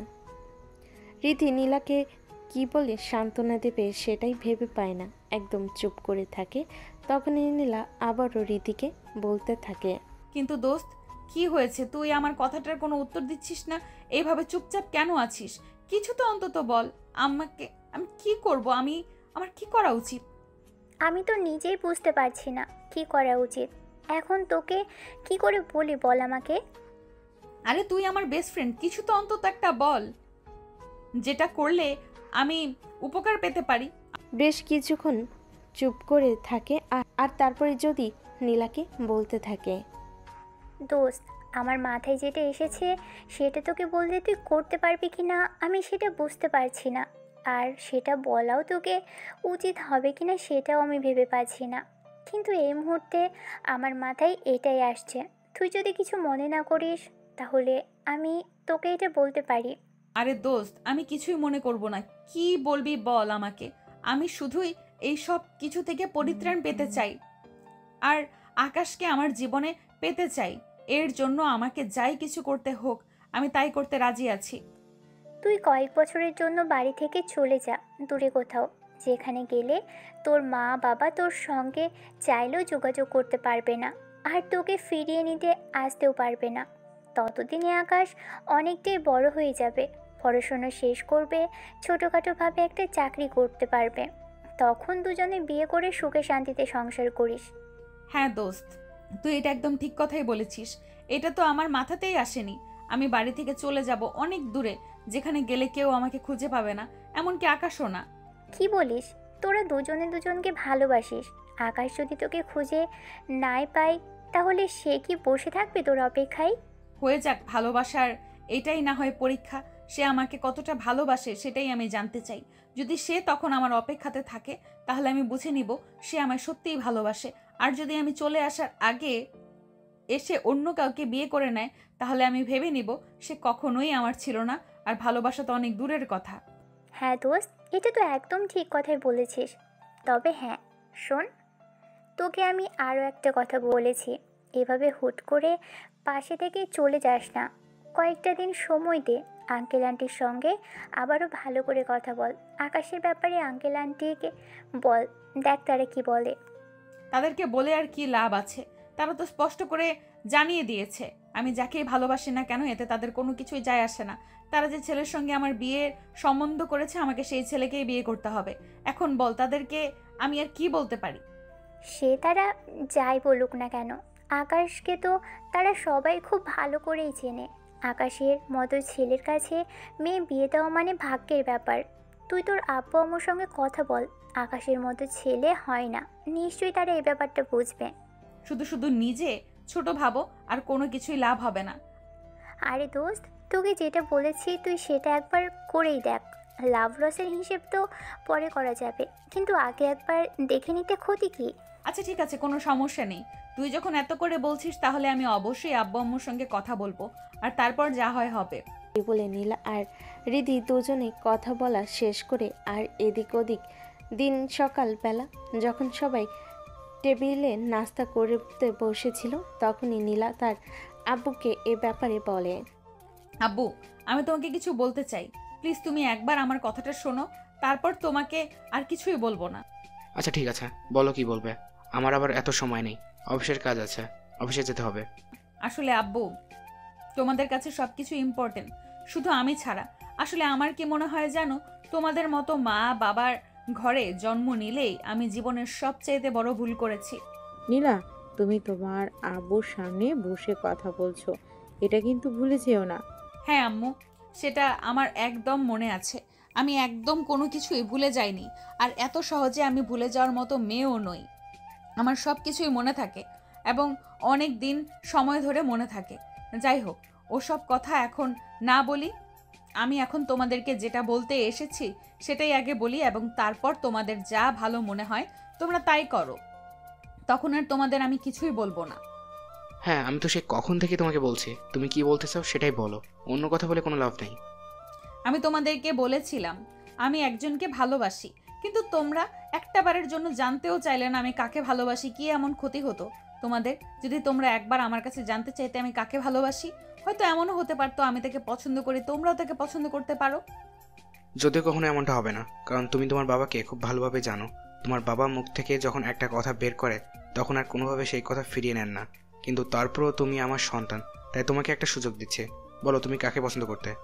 আমাদের পাশের বাসার ছেলেটা থাকে, যথেষ্ট নম্র, ভদ্র এবং শান্তশিষ্ট একটা ছেলে। এত হিয়ালি কেন করছো? বলে ফেলো তুমি কার কথা বলতে চাইছো। আমি আকাশের কথা বলছি। তুমি তো জানো এই ছেলেটার ব্যাপারে। ছোটবেলায় তার বাবা মারা গেছে, তারপর থেকে মা একা হাতে সবকিছু সামলেছে। ছেলেটা যথেষ্ট শান্তশিষ্ট এবং ভদ্র, এবং এখন সে আমাদের ভার্সিটিতে পড়াশোনা করছে। তাকে যেদিন ভার্সিটিতে প্রথম দেখেছি সেদিনই আমার তাকে ভালো লেগে গেছিল, আর তার থেকে আস্তে আস্তে ভালো লাগা আর ভালোবাসার তৈরি। আমরা দুজন দুজনকে ভালোবাসি। যদিও আকাশের আম্মু এ ব্যাপারে কিছুই জানে না, আমি আকাশকে নিষেধ করেছি তার আম্মুকে এ ব্যাপারে কিছু এখনো জানাতে। কথাটা বলে একটু স্থির হয় নীলা, আর তখনই তার আব্বু তাকে বলতে থাকে, তুমি একদম বুদ্ধিমানের কাজ করেছো। মানে তুমি কি বলছো? আমি কিছুই বুঝতে পারছি না। আমি শুধু এটাই বলতে চাইছি যে তোমার মেয়ে আকাশের আম্মুকে এ ব্যাপারে কোনো কিছু না জানিয়ে ভালোই করেছে, কারণ আমি কখনো এই সম্পর্ক মেনে নিব না। সম্পর্ক মেনে নেওয়ার কোনো প্রশ্নই আসে না, কারণ তোমরা হয়তো ভুলে যাচ্ছ সেটা যত শান্তশিষ্ট আর নম্রভদ্র হোক না কেন, সেটা নীলার কাছে 3 মাসের ছোট, আর বয়সের ছোট একটা ছেলেকে বিয়ে করা এটা আমি কখনোই মানব না। কিন্তু কেন আপু? আমি তো সেটাই বুঝতে পারছি না। বয়স আমাদের জীবন একটা সংখ্যা মাত্র, এছাড়া ভাগ্য নির্ধারণ করতে পারে না। মানুষ মানুষকে ভালোবাসবে, এটাই তো স্বাভাবিক। ভালোবাসায় উত্থান পতন থাকবেই, ভালোবাসায় আনম্যাচুরিটি থাকবেই। ম্যাচুরিটি করে নিতে হয়। তাছাড়া আমার নিজের ওপর যথেষ্ট বিশ্বাসের ভরসা আছে, আমি আকাশের সঙ্গে মানিয়ে নিতে পারবো। তাই প্লিজ আমি তোমাদেরকে রিকোয়েস্ট করে বলছি, এই বিয়েটা বন্ধ করো। আমি আকাশকে বিয়ে করব। নীলার আব্বু তখন একটা দীর্ঘশ্বাস ছাড়েন আর তারপর নীলার আম্মুর দিকে তাকিয়ে বলতে থাকেন, তোমার মেয়েকে মনে হয় ভূতে ধরেছে, তাই এসব পাগলের মতো প্রলেপ করছে। তুমি তোমার মেয়ের সঙ্গে কথা বলো এবং তাকে বুঝিয়ে বলো যে এই সম্পর্ক আমি কোনোদিনও মেনে নিব না। তার যা ইচ্ছা তাই করতে পারে, কিন্তু এই সম্পর্ক মেনে নেওয়া আমার পক্ষে কোনোভাবে সম্ভব না। প্লিজ একবার ঠান্ডা মাথায় চিন্তা করো। এখানে চিন্তা ভাবনা করার তো কিছুই নেই। যেটা সত্য সেটা তোমাকে বলে দিয়েছি। এখন আর আমি কিছুই করতে পারবো না। তোমাকে আমি স্পষ্ট বলে দিচ্ছি, এই সম্পর্ক আমি কোনোদিনও মেনে নিব না। আর যার সঙ্গে তোমার বিয়ে ঠিক করেছে আমি তার সঙ্গে তোমাকে বিয়ে দেব। এখন তুমি নিজেকে কীভাবে প্রিপেয়ার করবে সেটা তোমার ব্যক্তিগত ব্যাপার, তবে আমার সিদ্ধান্ত থেকে আমি এক চুলও নড়ব না। এটাই আমার শেষ কথা। এই বলে নীলার বাবা নাস্তার টেবিল থেকে উঠে যান আর নীলা নাস্তা না করেই নাস্তার টেবিলে বসে কান্না করতে থাকে। তখনই নীলার আম্মু নীলার পাশে গিয়ে দাঁড়ান আর তারপর বলতে থাকেন, দেখ রে মা, তোকে আগেও বলছি আর এখনও বলছি, মেয়েদের জীবনে এত কিছু শখ চাহিদা আর মনের মানুষ রাখতে হয় না। মেয়ে মানুষের জন্ম হয় মেনে নেওয়ার জন্য, মানিয়ে নেওয়ার জন্য। তুমিও সেটাই করো, তাহলে জীবনে সুখী হতে পারবে। আমার জীবনের সুখ বলতে শুধু আমি আকাশকেই বুঝি, তারপর আর কোনো সুখের আমার কাছে কোনো প্রয়োজন নেই। এই বলে নীলা রুম থেকে বের হয়ে চলে আসে। আর এদিকে নীলার বাবা এবং কর্তৃপক্ষের সম্মতিতে বিয়ের দিন তারিখ ঠিক করা হয়। আজ গায়ে হলুদ ছিল, আগামীকাল বিয়ে। কোনোভাবে নিজেকে ঠিক রাখতে পারছে না। ভালোবাসার একজনকে আর শরীর স্পর্শ করতে দেবে অন্যজনকে, এটা কোনোভাবেই তার পক্ষে সম্ভব নয়। তাই সে সিদ্ধান্ত নিল আজ রাতেই বাড়িতে পালিয়ে যাবে অনেক দূরে, যেখানে গেলে কেউ তাকে খুঁজে পাবে না, আকাশও না। রাত 11টা বাজতে না বাজতে নীলা নিজের সমস্ত জিনিসপত্র গুছিয়ে নিল আর ভোর রাতে বাসা থেকে বের হয়ে যাবে, অনেক দূরে চলে যাবে। এদিকে তার মা বাবার মনে কত আনন্দ, রাত পহলেই মেয়ের বিয়ে, তারা শ্বশুর শাশুড়ি হয়ে যাবে, এটা ভাবতেই তাদের মনে কত আনন্দ লাগছে। এদিকে সারা রাত চোখ বন্ধ করে তাকিয়ে আছে নীলা। তার চোখে ঘুম আসছে না। তাকে রাতের মধ্যেই পালিয়ে যেতে হবে, কোনোভাবে সকাল হতে দেওয়া যাবে না। ভোর 4টার কাছাকাছি বাজে। তখনই নীলা বাড়ি থেকে বের হয়ে গেল। সবাই যখন গভীর ঘুমে নিমগ্ন, রেল স্টেশনে এসে পৌঁছালো 20 মিনিটের মতো সময় লাগলো। আর তখনই সকালের ট্রেনে উঠে পড়ে নীলা। কোথায় যাবে সে কিছুই জানে না, তবে বাড়ি থেকে বের হওয়াটা আগে নিজের সঙ্গে বাবার আলমারির থেকে কিছু টাকা আর মায়ের কিছু গহনা, সেই সঙ্গে নিজের বিয়ের জন্য বানানো কিছু গহনা আর সাথে নিয়েছে, যাতে সে কিছুদিন অন্তত নিশ্চিন্তে চলতে পারে। তারপর কিছু একটা ব্যবস্থা করে স্টেশনে পৌঁছানো। কিছুক্ষণের মধ্যেই ট্রেন চলে আসে এবং 4:30 বাজতে না বাজতেই ট্রেন স্টেশন ছেড়ে দিল। এদিকে সকালবেলা ঘুম থেকে উঠেই বিয়ে বাড়িতে সবাই ব্যস্ত হয়ে পড়ে। কেউ সেরকম কোনো খবর নেয় না। সকাল 10টার দিকে সবাই যখন নাস্তা করবে তখনই নীলাকে ডাকতে যায় রুমের ভিতরে। রুমের দরজা ভিতর থেকে বন্ধ, কোনো সারা শব্দ আসছে না। প্রায় আধা ঘন্টা চলে ডাকাডাকির পর কিন্তু কেউ কোনো রেসপন্স করছে না। নীলার আব্বুকে সব কিছু খুলে বলে। নীলার আব্বু তখন দরজাটা খোলার জন্য নীলার নাম ধরে অনেকক্ষণ ডাকাডাকি করে, কিন্তু দরজা খুলছিল না। তখন তিনি দরজা ভেঙে ফেলার সিদ্ধান্ত নেন। বাড়ির দুজন ছেলেকে ডেকে নিয়ে আসেন আর দরজা ভেঙে ফেলেন, কিন্তু দরজা ভেঙে সেখানে নীলাকে খুঁজে পায় না। নীলার বাবা মাথায় হাত দিয়ে বসে পড়েন। কী করবেন তিনি কিছুই বুঝতে পারছেন না। একটু পরে পরপক্ষ চলে আসবে, তিনি তাদেরকে কি উত্তর দেবেন সেটাই ভাবতে থাকেন। নীলার আম্মু তখন নীলার বাবার পাশে এসে দাঁড়ান। নীলার বাবার কাঁধে হাত রেখে বলতে থাকেন, তোমাকে আমি আগেই বলেছিলাম, মেয়ের কথা মেনে নাও। মেয়ে যেটা বলতে চাইছে সেটা বলতে দাও, সে যেটা করতে চাইছে তাকে সেটা করতে দাও। কিন্তু তুমি তো তখন আমার কোনো কথাই শোনো না, তুমি তোমার জেদ হাসিল করেই ছাড়বে। একদম চুপ, আর চুপচাপ এখান থেকে চলে যাও। আমি কিভাবে এই পরিস্থিতি সামলাবো সেটা আমি চিন্তা করছি। অনেক জোরে ধমক দিয়ে কথাটা বলাই বাড়ির সব মেহমানরা সহ নীলার আম্মু তখন সেখান থেকে চলে যায়। আর নীলার বাবা সেখানে বসে ভাবতে লাগলো, তবে কি নীলা আকাশের সঙ্গে পালিয়ে গেছে? কথাটা মাথায় আসছে না। আসলে যদি গাড়ি নিয়ে বের হয়ে যায় আকাশদের বাড়ির উদ্দেশ্যে, দরজার কলিং বেলে চাপ দেওয়ার কিছুক্ষণের মধ্যেই আকাশের আম্মু সে দরজা খুলে দেয়। তিনি নীলার আব্বুকে দেখে অবাক থাকেন। কি ব্যাপার ভাই সাহেব, কি হয়েছে? আজকে তো আপনার মেয়ের বিয়ে, তাহলে এত সকাল সকাল আপনি আমাদের বাড়িতে কেন? নীলার আব্বু তখন অনেকটাই রাগান্বিত হয়ে আকাশের আম্মুকে বলতে থাকেন। দেখুন, একদম নাটক করবে না। নাটক আমার সহ্য হচ্ছে না। আপনার ছেলে আমার মেয়েকে নিয়ে কোথায় গেছে সেটা আগে বলুন। তা না হলে কিন্তু আমার চাইতে খারাপ কেউ হবে না, এটা আমি আপনাকে বলে দিলাম। আকাশের আম্মু নীলার আব্বুর কথা শুনে যেন আকাশ থেকে বলেন তিনি কিছু বুঝতে পারছেন না। নীলয়ের আব্বু কি বলতে চাইছে তিনি অনেক রাগান্বিত হয়ে আছেন। তাই আকাশের আম্মু নিজেকে শান্ত করতে বলতে লাগলেন। দেখুন বাড়ির সবাই, আপনি কি বলতে চাইছেন আর কি বোঝাতে চাইছেন আমি কিছুই বুঝতে পারছি না। আপনি প্লিজ নিজের মাথাটা ঠান্ডা করুন আর শান্ত হয়ে আমাকে একটু খুলে বলুন কি হয়েছে। দেখুন, নাটক আমার একদম ভালো লাগে না, কিন্তু তারপরও ভদ্রতার খাতিরে আপনাকে জিজ্ঞাসা করছি, আপনার ছেলে আমার মেয়েকে নিয়ে কোথায় গেছে? আমার ছেলে আপনার মেয়েকে নিয়ে কোথাও যাবে? আমার ছেলে তো বাড়িতেই আছে। তাছাড়া আপনার মেয়ের ব্যাপারে তো আমরা কোনো কিছুই জানি না। আপনার মেয়ে আগে আগে আমার ছেলেকে ভার্সিটি থেকে বাসা পর্যন্ত পৌঁছে দিতেও, কিন্তু বিগত 1 সপ্তাহ যাবৎ আপনার মেয়ের সঙ্গে আমার ছেলের কোনো দেখাই হয় না। আমার ছেলে একা একাই ভার্সিটিতে যাওয়া আসা করছে। আমি আপনার কথা বিশ্বাস করতে পারছি না। আপনার ছেলে কোথায়? আপনার ছেলেকে ডেকে নিয়ে আসুন। আমি যতক্ষণ পর্যন্ত আপনার ছেলেকে দেখতে না পাচ্ছি ততক্ষণ পর্যন্ত আমি নিজেকে শান্ত করতে পারছি না। আমি খুব ভালো করে জানি আপনি আপনার ছেলেকে দেখতে পারেন না, কারণ আপনার ছেলে আমার মেয়েকে নিয়ে পালিয়ে গেছে। দেখুন, আমি তখনও বলছি আর এখনও বলছি আপনি ভুল কিছু ভাবছেন। আমার জন্য এরকম কোনো কাজ করতেই পারে না। আমার ছেলে বাড়িতেই আছে। আপনি এখানে প্লিজ 2 মিনিট বসুন, আমি এক্ষুনি আমার ছেলেকে ডেকে নিয়ে আসছি। আমি আপনার কথা বিশ্বাস করতে পারছি না।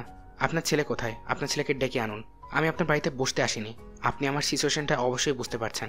আপনি আপনার ছেলেকে ডেকে নিয়ে আসুন, আমি আপনার ছেলের সঙ্গে কথা বলবো। নীলার আব্বুর কথাই তখন আকাশের আম্মু আর কোনো উত্তর না দিয়ে সোজা উপরে আকাশের রুমে চলে গেলেন। আকাশ তখন ঘুমাচ্ছিল, কারণ আজ শুক্রবার, ভার্সিটি বন্ধ। আর শুক্রবারে একটু দেরি করে ঘুম থেকে উঠে আকাশ মায়ের ডাকে ঘুম ভেঙে ওঠে। তারপর আকাশ তার আম্মুকে বলতে লাগলো। কি ব্যাপার আম্মু, কি হয়েছে? আমি তো কিছুই বুঝতে পারছি না। শুক্রবারে তো আমি দেরি করে ঘুম থেকে উঠি, এটা তো তোমরা সবাই জানো। তাহলে আজ এত সকাল সকাল আমাকে ঘুম থেকে ডেকে তুলেছ কেন? নীলা কোথায়? আরে আম্মু, এটা কেমন ধরনের আজব প্রশ্ন? নীলা কোথায়? আমি সেটা কি করে জানবো? আমি তো বাসায় আছি, সেটা তো দেখতেই পাচ্ছ।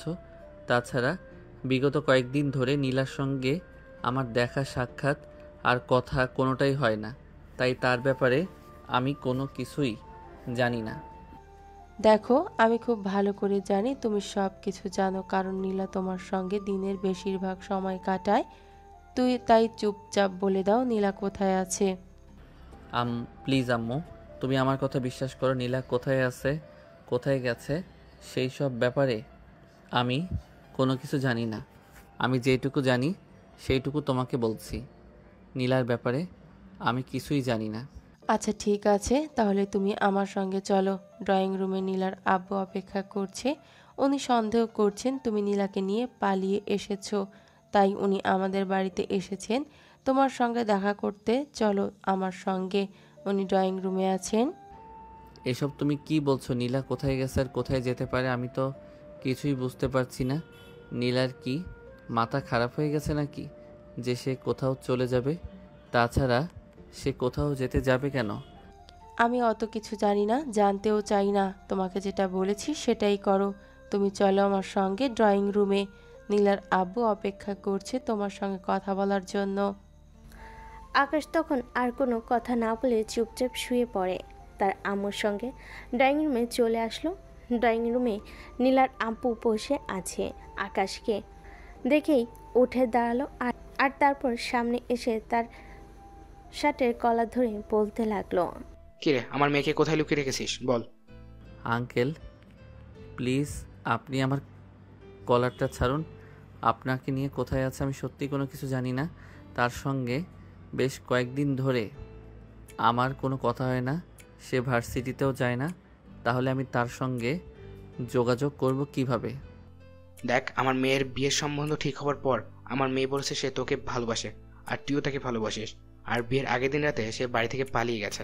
তার মানে তো এটাই স্পষ্ট যে সে তোর সঙ্গে গিয়েছে। এখন যদি কোনো ঝামেলায় পড়তে না চাস তাহলে চুপচাপ আমাকে বলে দে আমার মেয়ে কোথায় আছে। আমার মান সম্মানে যদি বিন্দু পরিমাণ আঘাত লাগে তাহলে তোকে আমি দেখে নিব। দেখুন আঙ্কেল, আমি আপনাকে প্রথম আর শেষবারের মতো বলছি, আপনার যা ভালো লাগে আপনি তাই করতে পারেন, কিন্তু তাই বলে সত্যটা কখনোই পাল্টে যাবে না। আমি যেটা জানি সেটা আপনাকে বলেছি।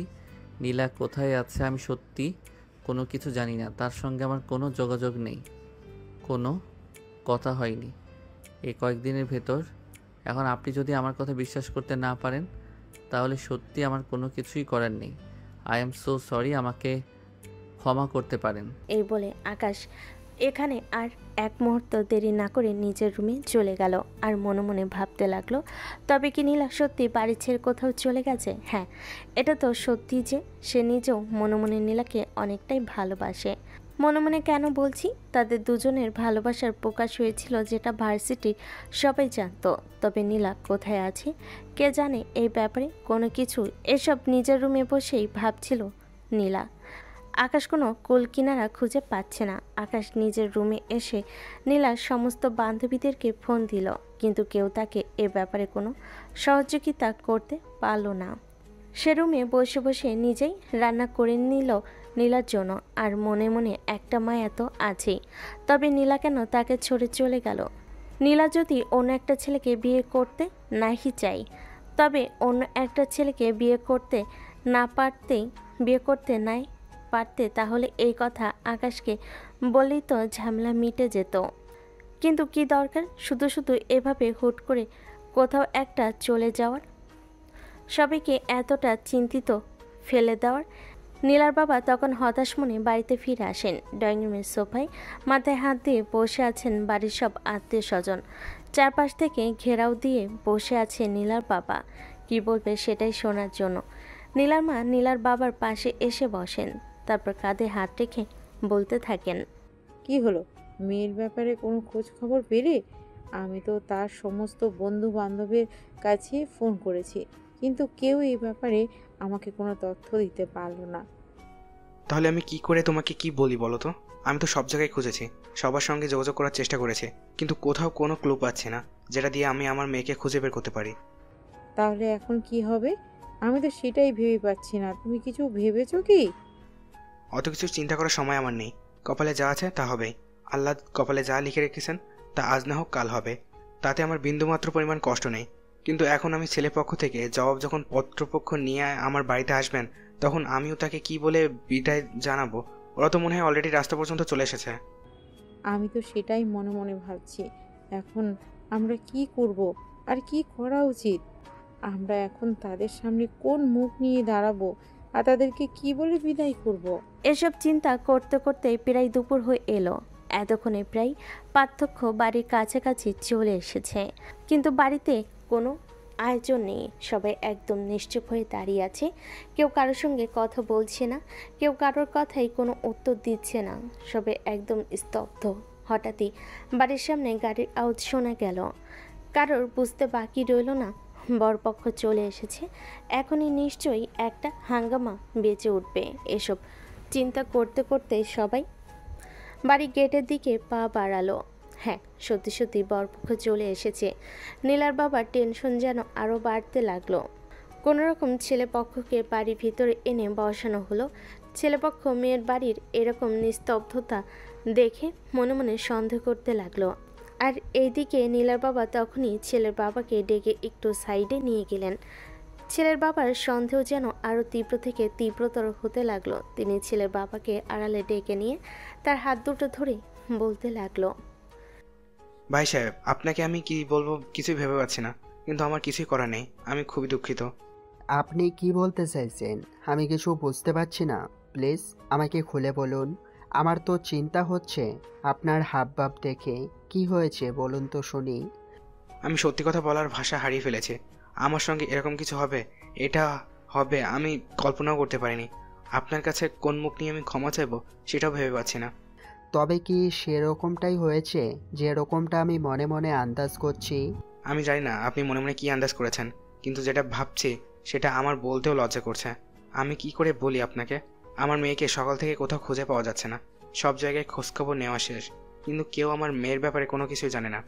এটা বলা মাত্রই ছেলের বাবা বলতে লাগলো, হ্যাঁ, এরকমটা হবে না আগে থেকেই ভেবেছিলাম। কারণ এই যুগের ছেলেমেয়েরা এমনই হয়, তারা মা বাবার কোনো কথা শোনে না। যখন মা বাবা বিয়ে করাতে চায় তখনই বয়ফ্রেন্ডের সঙ্গে পালিয়ে যায়। কাকে বিশ্বাস করব আর কাকে অবিশ্বাস করো সেটাই তো ভেবে পাচ্ছি না। তবে এখন আমার ছেলের কি হবে সেটাই তো ভাবার বিষয়। আমি আপনার দুটো হাত ধরে ক্ষমা চাইছি। আপনার যা টাকা লোকসান হয়েছে সব আমি দিয়ে দেবো, কিন্তু প্লিজ আপনি এটা একটু সামলে দিয়ে নিন। এই মুহূর্তে আমি কিছু করতে পারবো না, আমার কিছুই করার নেই।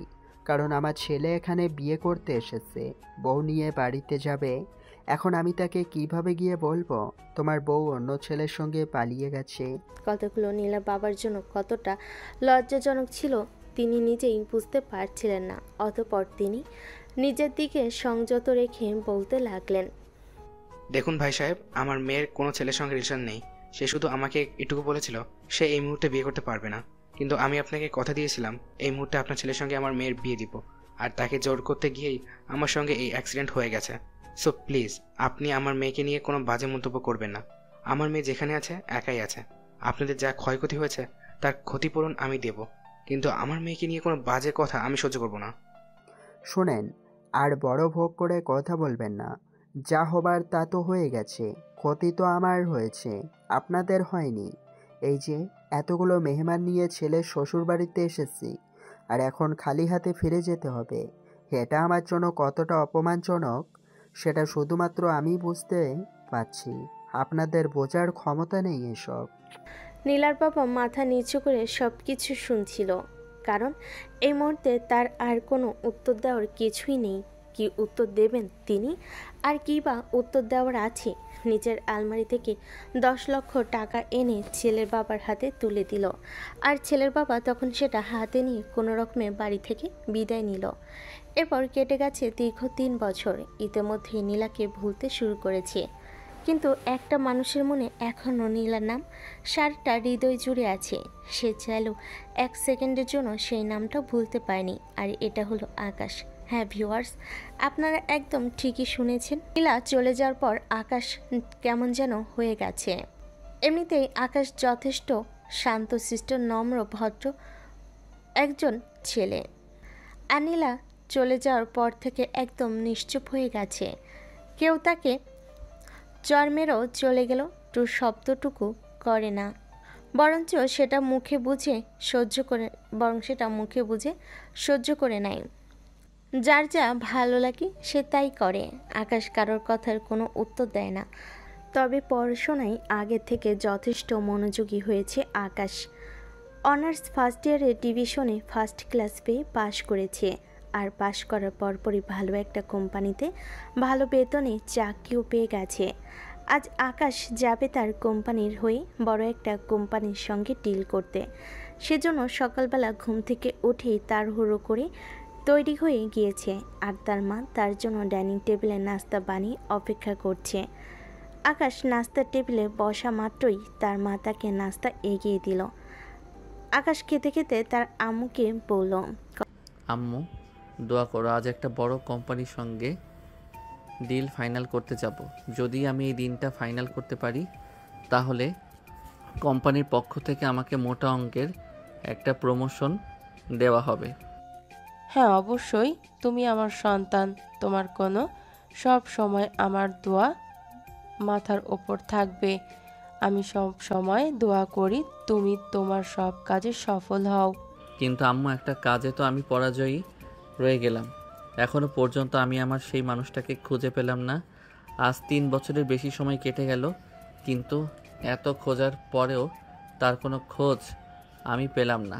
কথাটা শুনে মুহূর্তের মধ্যে আকাশের মায়ের মুখটা কালো হয়ে গেল, কারণ তিনি নিজেও চাইতেন নীলা ফিরে আসুক। আকাশ তাকে সত্যি অনেক ভালোবাসে। তারা দুজনেই ভালোবেসে একসঙ্গে থাকতে পারলে আকাশের মায়ের কোনো সমস্যা ছিল না।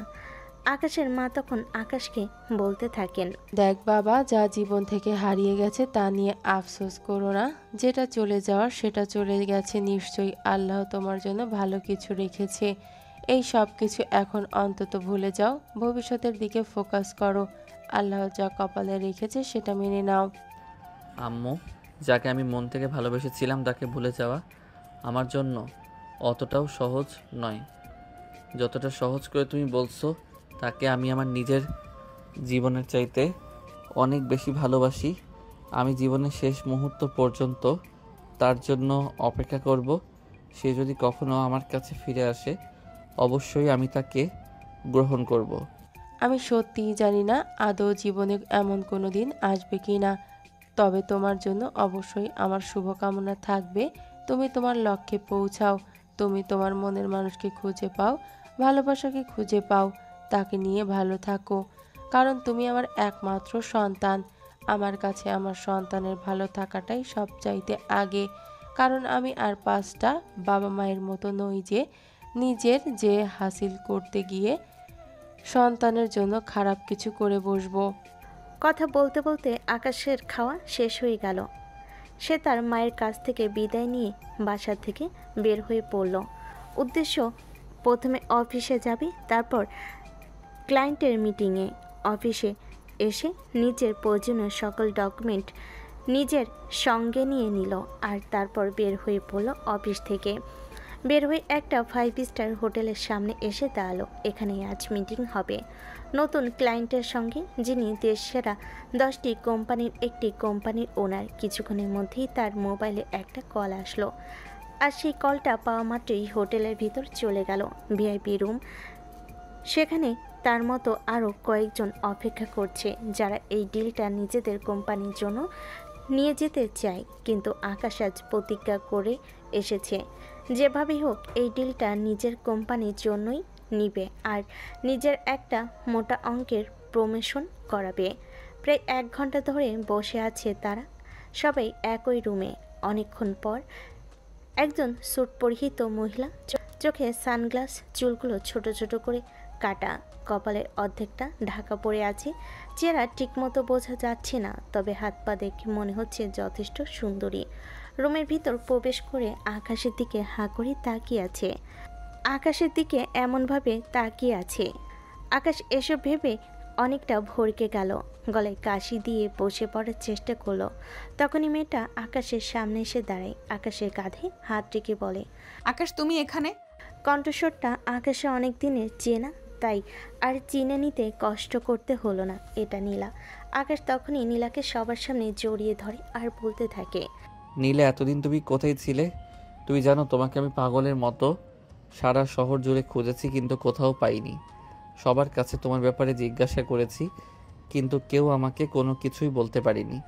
কোথায় ছিলে তুমি? আমাকে ফেলে তুমি কেন চলে গেছিলে?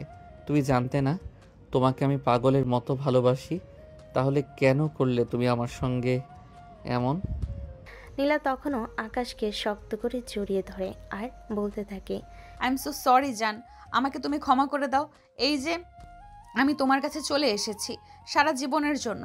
এখন আর চাইলেও তোমার কাছ থেকে আমাকে কেউ আলাদা করতে পারবে না। তবে সেদিনের জন্য আমি তোমার কাছে ক্ষমা চাই। প্লিজ তুমি আমাকে ক্ষমা করে দাও। সেদিন যদি আমি চলে না যেতাম, তাহলে আজ তোমাকে আমি পেতাম না। আমার বাবা জোর করেই অন্য ছেলের সঙ্গে আমাকে বিয়ে দিয়ে দিত, আর আমি আজ হয়তো অন্য কারো থাকতাম। তবে কি সেদিন শুধু তুমি বিয়েটা ভাঙার জন্যই বাড়ি ছেড়ে পালিয়ে গেছিলে? হ্যাঁ, তুমি একদম ঠিক ধরতে পেরেছো। সেদিন শুধুমাত্র আমি তোমাকে পাওয়ার জন্যই বাড়ি ছেড়ে অনেক দূরে পালিয়ে গেছিলাম। তা না হলে আমার বাবা আমাকে বিয়েটা দিয়েই দিত। তবে আজ আমি সফল। আজ আমার জীবনের সব কিছুই আছে, শুধু অপূর্ব গান ছিল তোমার, আর তোমার ফিরে পাওয়ার জন্যই আমি বাংলাদেশে ফিরে এসেছি। তাহলে এতদিন তুমি কোথায় ছিলে? আর তোমার জীবনের ঘুরে আসার গল্পটা কিভাবে হলো? আমি কিছুই বুঝতে পারছি না। তাহলে শোনো, আমি তোমায় বলছি। আজ থেকে 3 বছর আগে যেদিন আমি বাড়ি থেকে বের হয়ে আসি, সেদিন আমি আমার বিয়ের গহনা আর আমার মায়ের কিছু গহনা, সেই সঙ্গে বাবার আলমারি থেকে মোটা অঙ্কের একটা টাকা নিয়ে বাড়ি থেকে বের হয়েছিলাম। তার কিছুদিনের মধ্যেই আমি দেশের বাইরে যাওয়ার সুযোগ পাই। সেখানে গিয়ে একটা কোম্পানিতে যুক্ত হই আর কাজ করতে থাকি। মোটা অঙ্কের একটা বেতন পেতাম। সেই বেতন আর বাড়ি থেকে নিয়ে যাওয়া স্বর্ণ গয়না টাকা সব কিছু বিক্রি করে নিজে একটা কোম্পানি খুলে ফেলি এবং সেখানে আমার সহকর্মীরা আমাকে যথেষ্ট সহযোগিতা করে। আর একটা কথা কি জানো, বিদেশের মানুষ না সবাই খুবই সাহায্য করে। তাদের সাহায্য পেয়ে আজ আমি এত দূরে আসতে পেরেছি। আমার সমস্ত অর্জনের ক্রেডিট শুধু তাদের। তারা যদি আমার পাশে না দাঁড়াতো তাহলে আজ আমি এতটা উচ্চতায় পদার্পণ করতে পারতাম না। যত যাই কিছু হোক, তোমাকে আমি ফিরে পেয়েছি আজ, আর আমি তোমাকে কোথাও হারিয়ে যেতে দেব না। আমার জীবনের হারিয়ে যাওয়া ভালোবাসা আজ আমার কাছে ফিরে এসেছে। তাকে আমি কখনোই আমার কাছ থেকে দূরে সরে যেতে দেব না। সেটা আমার জীবনের বিনিময়ে হলেও তাকে আমি আমার কাছেই রেখে দেব। কোনো চিন্তা নেই, আজ আমি তোমাকে ফিরে পাওয়ার জন্যই ফিরে এসেছি।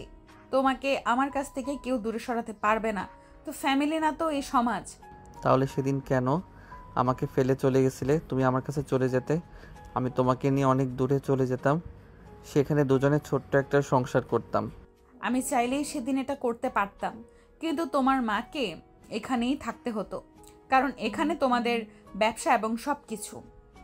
আমার বাবা তোমার মাকে ছেড়ে দিতেন না, তার জীবনটা নরক বানিয়ে ছেড়ে দিত। তাই আমি দূরে চলে যেতে বাধ্য হয়েছিলাম। তাছাড়া আমি তোমাকেও পরীক্ষা করতে চেয়েছিলাম তুমি আমাকে ঠিক কতটা ভালোবাসো, তুমি আমার জন্য ঠিক কতদিন অপেক্ষা করতে পারো। ও আচ্ছা, তাহলে এই কথা। তুমি ইচ্ছে করে আমাকে কষ্ট দিয়েছো, তাই না? কিন্তু আমি তোমায় সত্যিই ভালোবাসতাম জানো। আজ সকালে ও আম্মুকে বলে এসেছি, যদি কোনোদিন তোমাকে না পাই তাহলে বিয়েই করব না, কারণ তুমি আমার মনের রানী, আমার শেহজাদি। তোমাকে ছাড়া আমার জীবন অসম্পূর্ণ। আমার মন বারবার এটাই বলতো, তাই তো আমি ফিরে এসেছি আর তোমাকে পেয়েছি। আল্লাহর কাছে আমার আর কিছুই চাওয়ার নেই, আমি আমার জীবনের পূর্ণতা পেয়ে গেছি। তাহলে তুমি আজকেই চলো আমার সঙ্গে কাজে অফিসে, দুজনে বিয়ে করে তারপরই বাসায় যাব। ওকে ঠিক আছে, কোনো সমস্যা নেই, চলো তাই হবে। এ বলে আকাশ আর নীলা দুজনেই কেবিন থেকে বের হয়ে চলে যাচ্ছিল। আর তখনই উপস্থিত সবাই টেন্ডারের ব্যাপারে কথা বলতে থাকে। আর তখনই নীলা তাদেরকে বলে, দেখুন, আমার হবু হাজব্যান্ড যেখানে টেন্ডার পাশ করাতে এসেছে সেখানে অবশ্যই তার কোম্পানি এই টেন্ডার পাবে। আমার কাছে আমার হবু হাজব্যান্ড আমার ভালোবাসার মানুষের চাইতে আগে কোনো কিছুই নেই। তো আপনারা এখন আসতে পারেন। এই বলে নীলা আর আকাশ দুজনেই হোটেল থেকে বের হয়ে চলে আসে। তারপর কাজী অফিসে এসে দুজনেই বিয়ের কাজ সম্পূর্ণ করে। আর আকাশ নীলাকে নিয়ে তাদের বাড়িতে চলে আসে। দরজার সামনে দাঁড়িয়ে কলিং বেল চাপ দিতে আকাশের আম্মু এসে দরজা খুলে দেয়। আকাশকে দেখে তিনি কিছুটা অবাক হন। নীলা তখন আকাশের পিছনে দাঁড়িয়েছিল। আকাশের আম্মু তখন আকাশকে বলতে থাকেন, কিরে বাবা, কি হয়েছে? আমি তো কিছুই বুঝলাম না। তুই না বললি আজ কোনো ক্লায়েন্ট মিটিংয়ে যাবি, তাহলে দুপুর হতে না হতেই বাসায় ফিরে আসলি যে? আম্মু, আজ আমি পৃথিবীর সবচাইতে বড় ক্লায়েন্ট মিটিং করে এসেছি। এই দেখো তোমার সারপ্রাইজ গিফট, তোমার বৌমাকে নিয়ে এসেছি। এই বলে আকাশ নীলাকে তার আম্মুর সামনে এনে দাঁড় করায়। আকাশের আম্মু নীলাকে দেখে একদম অবাকের চূড়ান্ত সীমায় পৌঁছে গিয়েছে আর বলতে থাকে, নীলামা, তুমি এখানে? এতদিন তুমি কোথায় ছিলে আর হুট করে কোথায় চলে গেছিলে? আম্মু, সব কিছু তুমি জানতে পারবে এখন। আগে তো তোমার পুত্রবধূকে বরণ করে বাড়িতে তুলে নাও। হ্যাঁ নিশ্চয়ই, এখনই আমি আমার পুত্রবধূকে বরণ করে নিচ্ছি। 2 মিনিট দ্বারা আমি বরণডালা সাজিয়ে নিয়ে আসি। আকাশের আম্মু নীলাকে দেখে একদম অবাকের চূড়ান্ত সীমানায় পৌঁছে গিয়ে বলতে থাকে। এই বলে আকাশের আম্মু বাড়ির ভিতর চলে যান আর নিজের পুত্রবধূকে বরণ করে ঘরে তুলে নিন। আর সেদিন রাত্রি আকাশ আর নীলার ফুলসজ্জার আয়োজন করা হয়। আকাশ বাড়িতেই নিজের রুমে দাঁড়িয়ে থেকে নীলা আর পছন্দের ফুলগুলো দিয়ে তার ঘরটা সাজিয়েছে। সারা ঘর ফুলের গন্ধে মৌ করছে। আর নীলা আজ লাল বেনারসি পরে সেই ফুলের বিছানার উপর বসে আছে। তাকে দেখে মনে হচ্ছে যেন আকাশ থেকে কোনো এক হুড়পড়ি নেমে এসেছে। আকাশ রুমে প্রবেশ করে রুমের দরজাটা লাগিয়ে দেয়। আর তখনই নীলা এগিয়ে এসে তাকে পা ছুঁয়ে সালাম করার জন্য আকাশ তখনই তাকে থামিয়ে দিয়ে নিজের বুকের সঙ্গে জড়িয়ে নিয়ে বলতে থাকে, ও হে মায়াবতী, রূপবতী, ভাগ্যবতী, তুমি আমার ভালোবাসার মানুষ। তোমার জায়গা আমার এই বুকে, আজীবন আমার এই বুকেই থেকে যেও। কখন আমার বুকটা খালি করে দূরে কোথাও চলে যেও না, তাহলে আমি নিঃশ্বাস বন্ধ হয়ে মরে যাব। আমার শখের পুরুষ তো তোমাকে পাওয়ার জন্য এতটা কষ্ট করে আজ এই জায়গায় নিজেকে দাঁড় করিয়েছে, তোমাকে হারিয়ে ফেলার জন্য নয়। আমি আজীবন তোমার থেকে যেতে চাই, তুমি শুধু মায়ায় বেঁধে রেখে দিও। এই বলে নীলা আকাশকে শক্ত করে জড়িয়ে ধরে আর আকাশ নীলার কপালে আলতো করে চুমু খায়। ঠিক তখনই আকাশ বলতে থাকে, তা আমার 3 মাসের সিনিয়র বউ এতদিনের অপেক্ষার অবসান ঘটিয়ে হবে নাকি আজ একটু T20? কথাটা শুনে নীলা কিছুটা লজ্জা পেয়ে যায় আর আকাশের বুকে মুখ লুকিয়ে বলতে থাকে, যা দুষ্টু, আমার বুঝি লজ্জা করে না? আরে লজ্জা করবে কেন? পাড়ার লোকেরা এসে আমার বউয়ের সঙ্গে রোম্যান্স করার কথা বলছে নাকি আমি তো আমার বউয়ের সঙ্গে রোম্যান্স করব। চলো না শুরু করা যাক, আমার তো আর তর সইছে না। তাই বুঝি, তাহলে এতদিন কিভাবে ছিলে? এতদিন তো তোমার অপেক্ষায় ছিলাম, আর আজ যখন পেয়ে গেছি এখন কি আর অপেক্ষা করতে পারি? চলো না শুরু করি। হ্যাঁ চলো, তবে আমার কিন্তু বছরের মধ্যে একটা সুন্দর ছোট্ট পুচকু সোনা চাই। ওকে ডিয়ার, কোনো সমস্যা নেই, তুমি যা চাও তাই হবে। এই বলে আকাশ নীলাকে নিয়ে বিছানায় চলে গেল। আর ভিউয়ার্স, আপনারা এখনো কি করছেন? লোকের বাসর দেখতে হয় না, চলুন এখান থেকে বিদায় নেওয়া যাক। তো ভিউয়ার্স, আমাদের গল্পটি আপনাদের কাছে কেমন লেগেছে ছোট্ট করে কমেন্টে জানাবেন। ভালো লাগলে লাইক, কমেন্ট অ্যান্ড শেয়ার করে পাশেই থাকবেন। নিত্য নতুন ভালোবাসার গল্প পেতে আমাদের চ্যানেলটিকে সাবস্ক্রাইব করে পাশে থাকবেন। সবাই ভালো থাকবেন, সুস্থ থাকবেন। আজ এ পর্যন্তই, দেখা হবে নতুন কোনো ভালোবাসার গল্পে। সে পর্যন্তই অপেক্ষায় থাকুন। আল্লাহ হাফেজ।